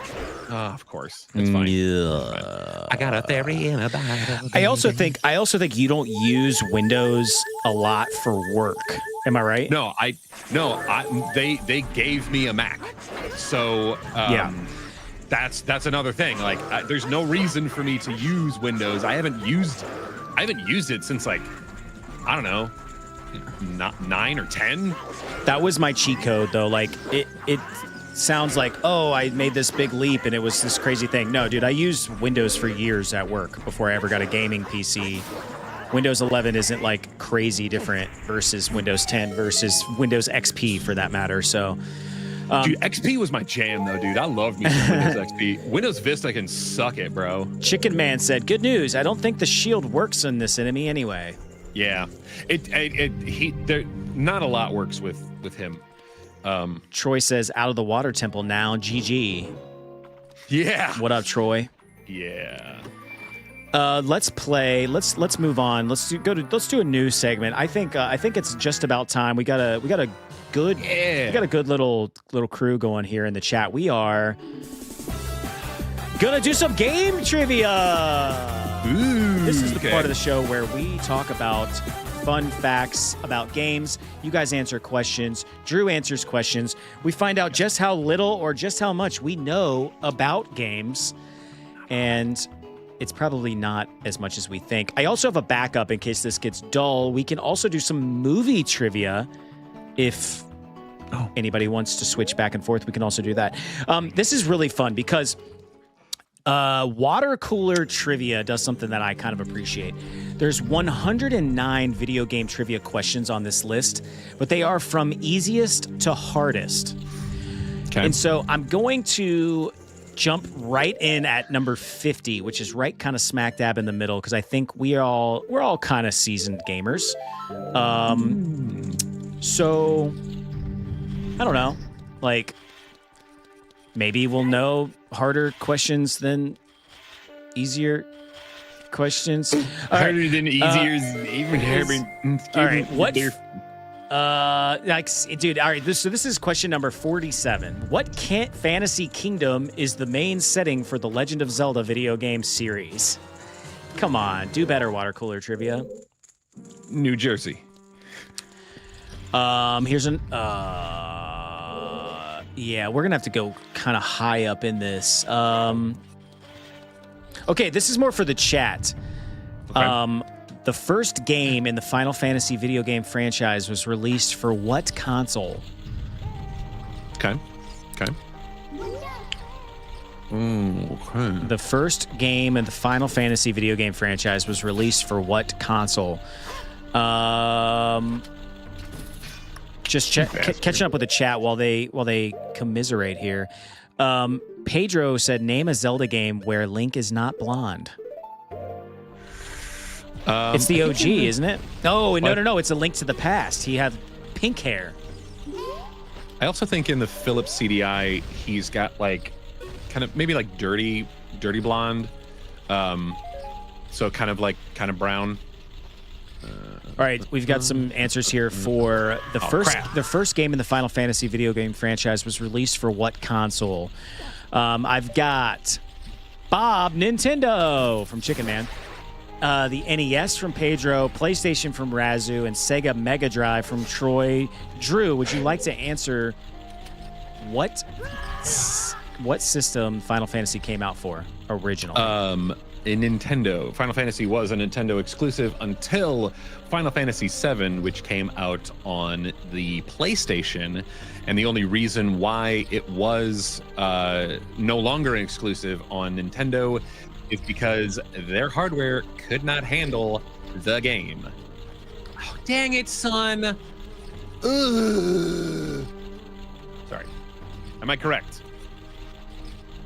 You are correct. It came out for the NES. Very good, Drew. Very good indeed. Thank you, everyone, for your answers. Next question. This is fun. I mean, this is kind of a stupid one, but we've got some folks from overseas on here. In January of 2021, a short squeeze orchestrated by Reddit users caused a skyrocketing of the price of what retail chain that sells video games and consumer electronics. In 2021, orchestrated by Reddit users caused a skyrocketing of the price of what retail chain that sells video games and other consumer electronics? This is a pretty easy one. I know, and this is number 64 on this list. Oh, Nintendo 64? I'm definitely going to scroll way up from the 60s. We're going to get into like the 80s, 90s here and see if we can't find something that... 80s, 90s, and today. Hey, we're over here playing game trivia. It seems like it's unanimous. It is, Drew. Game shit. Game shit is the wrong answer. It's actually GameStop. Oh. Drew. These are not my. This is not. I literally. So the sad part is, I literally curated this list from the internet, and it's not great. The sad part is that I could have just used the hook shot the entire time to go all the way to the top, and I still struggled trying to figure out the shifty wall bits. We've all got our shortfalls, Drew. What Pokemon holds the title as the first listed creature? This creature is number 1 in the encyclopedic Pokedex and is considered a hybrid grass poison type. What Pokemon holds the title as the first listed creature? The creature is number 1 in the encyclopedic Pokedex and is considered a hybrid grass poison type. It's first in the encyclopedia. You would think that it would start with an A. You would think. But what's a grass poison that starts with an A? From the top was a long fall, Seth. Yeah, it really was. That's a great question. I don't know. I don't think I know this one. I mean, chat, we've got one answer so far, and that is Weedle from Razu. What Pokemon holds the title as the first listed creature? The creature is number 1 in the encyclopedic Pokedex and is considered a hybrid grass poison type. Chicken Man says Oddish. Drew, any guesses? No. Hybrid grass poison type. The answer is Chicken Man with the second answer, which is correct. Bulbasaur. Okay. That wasn't. It seemed like that was too obvious of an answer, because it's the first one in the Pokedex. So I'm like, if this is an encyclopedia, then it should hazard to reason that it is an alphabetical, and I was just struggling. Yeah, I don't know. I don't know how it's listed, but apparently that's the number 1. Chicken Man, great answer. You dude. Out of here with your head spins. All right. Ooh.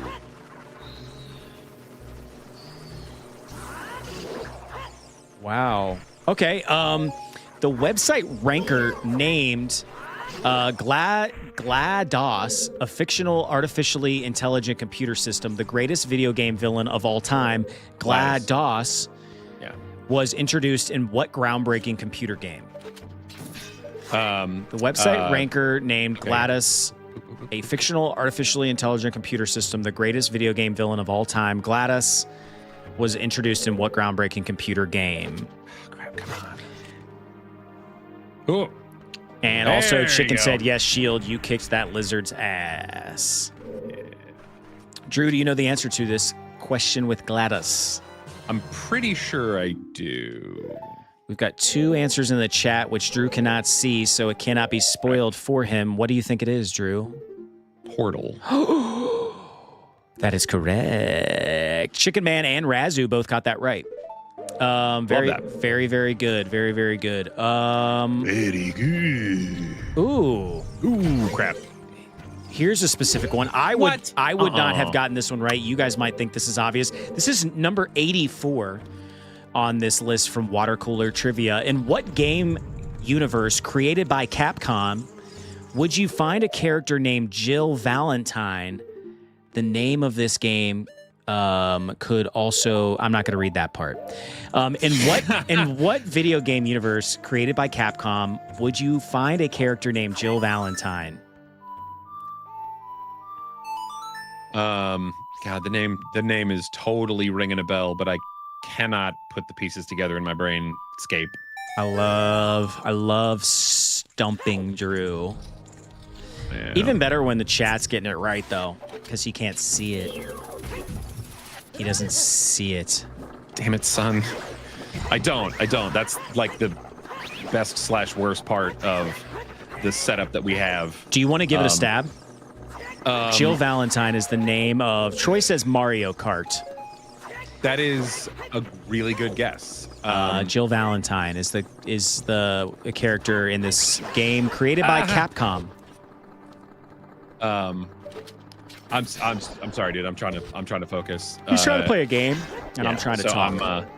Yeah, it's not super easy to do that. I'll give you the answer. And Razu and Chicken Man both got it right in the chat. It is Resident Evil. Okay. Yep. Troy said Rugrats go to Paris. Troy, you. They did go to Paris, but they were not.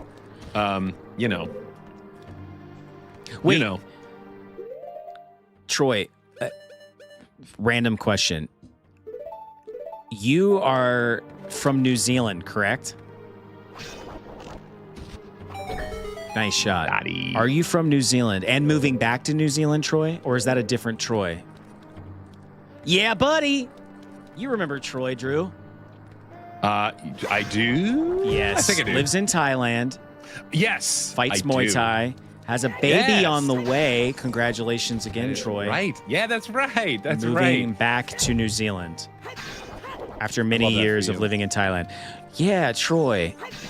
What up? Okay. We're playing game trivia here. You should get this, Drew. Airman, Cutman, Ringman, and Drillman are all villains in what video game franchise? I think I know. Airman, Cutman, Ringman, and Drillman are all villains in what video game franchise? Jesus Christ. Oh, look at you. There Little we go. puzzle solver. Yeah, solve that puzzle, baby. All right, what is it, Drew? As you open this, take a stab. Airman, Cutman, Ringman, and Drillman are all villains of what video game franchise? Mega Man. Wow, you are correct. The man thing kind of gave it away. Yeah, it kind of does. I guess if I was using context clues, I would have got that. But if I hadn't played Mega Man 3, I probably wouldn't have gotten that one. I knew that from playing Mega Man 3 earlier this year.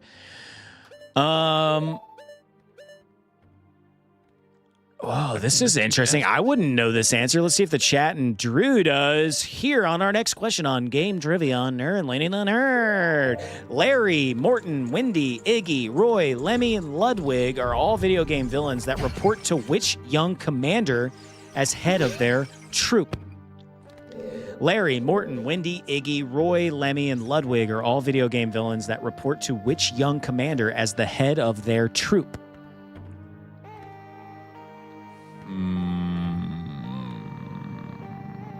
That is very, very close, Chicken Man. Larry, Morton, Wendy, Iggy, Roy, Lemmy, and Ludwig are all video game villains that report to which young commander as the head of their troop?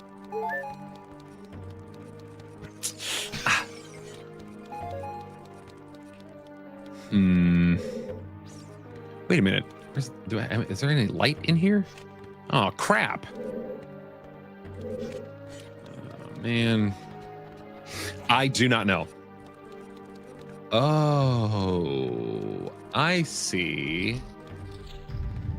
Oh, you friggin'.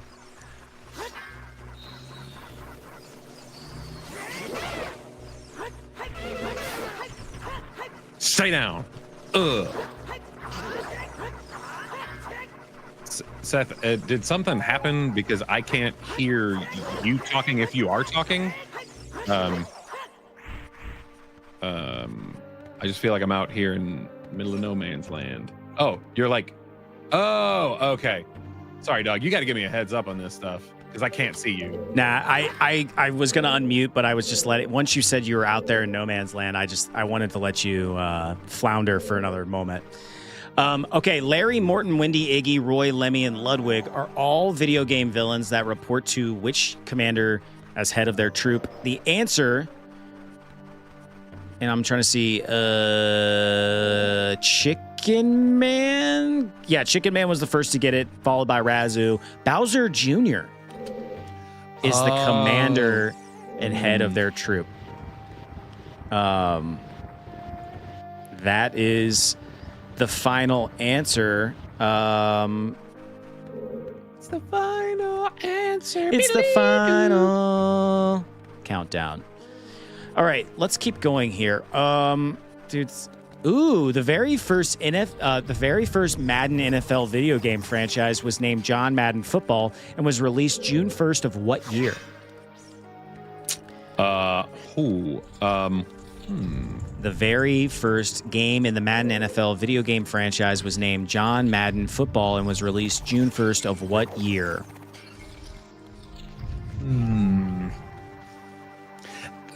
How far does that go back? Yeah, I mean, I know you didn't play that game, or you're not a big Madden game, but it just goes to show like how long they've been making Madden games. Yeah, well, okay. The only football game that I ever played was NFL Football 94 on Sega. So to me, I feel like Madden would have had to have been after 94. So like I'm kind of a shot in the dark. I'm kind of like 96. You know what I mean? Like that's kind of like where I'm thinking. Chicken Man says bombs. Drew, I think that's some sort of direction to you. Oh, yep. I'm going to give this answer pretty quickly because it is like not very obvious. It's just actually more of like a wow, I didn't realize. 1988.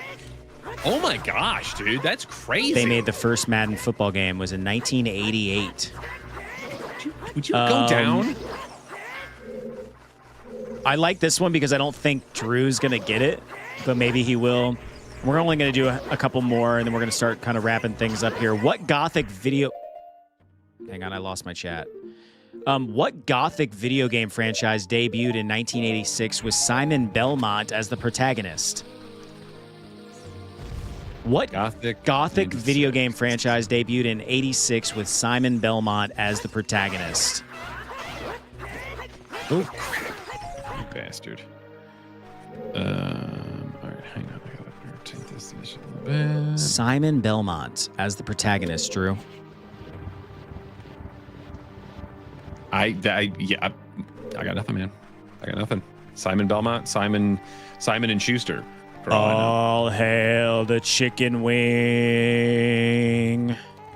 Oh, Castlevania? Castlevania. Yeah, First never played debuted it. in 86. Also, don't watch your streams. Sorry, 1986 it came out, which is crazy to think. Okay, let's do one more. Let's get into some like of the harder. Okay, this is good. This was always slated to be the last one. By the way, AK Castle Punchman in Japan. says Chicken Man, with the lore of Castlevania. Okay, Drew, last question. What video game franchise debuted in 2001 as a hybrid real-time strategy and puzzle video game centered on part collecting and part helping plant-animal hybrids? Plants vs. Zombies. No, try again. What video game franchise debuted in 2001 as a hybrid real-time strategy and puzzle video game centered on part collecting and helping plant-animal hybrids? Plant-animal hybrids. Part collecting and plant-animal hybrids. I mean, part collecting can be anything. You can collect anything and anything. Part collecting. Part. Yeah, part. Like, I don't know, Mario Part. And plant-animal hybrids. Plant-animal hybrids. Think about that. Yeah. It's where you take a plant and an animal, and they end up banging, and then you watch because you're curious about it. This is this is going to give it away, but the chat was right. Hint: SS Dolphin. Wave Runner. Is that your final answer? Absolutely. Drew is incorrect. The chat is right. Pikmin is the answer. SS Dolphin? Yeah. They're not animals, though. They're plants. Just straight up plants. Plant-animal hybrids. Yeah, they're not animals. They're just plants. Okay, hang on. Well, Water Cooler Trivia thinks they're plant-animal hybrids. Listen, Drew, do you have any final words of wisdom to bring to these people and these fine folks of the internet before we send them on their way?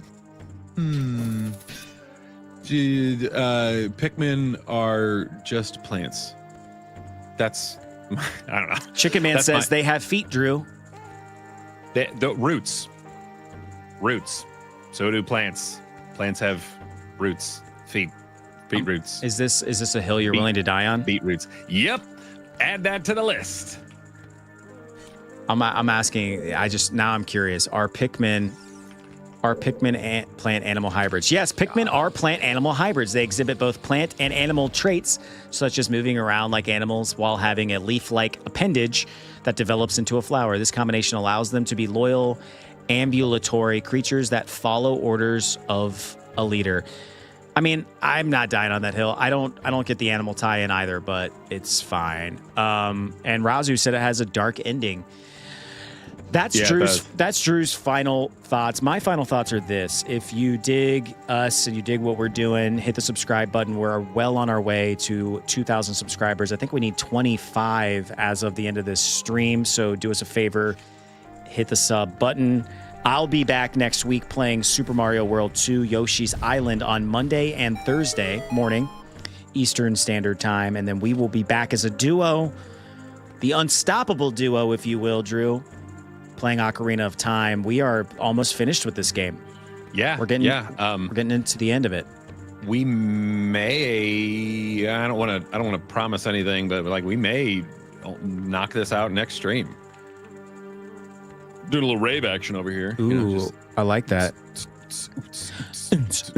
All right, cool. Well, hey, listen, we appreciate you guys as always, and thanks for chatting, chit-chatting, and hanging out with us. That's really what this is all about, is building a community and just broing down on the internet. Yes. See you next week. See you guys.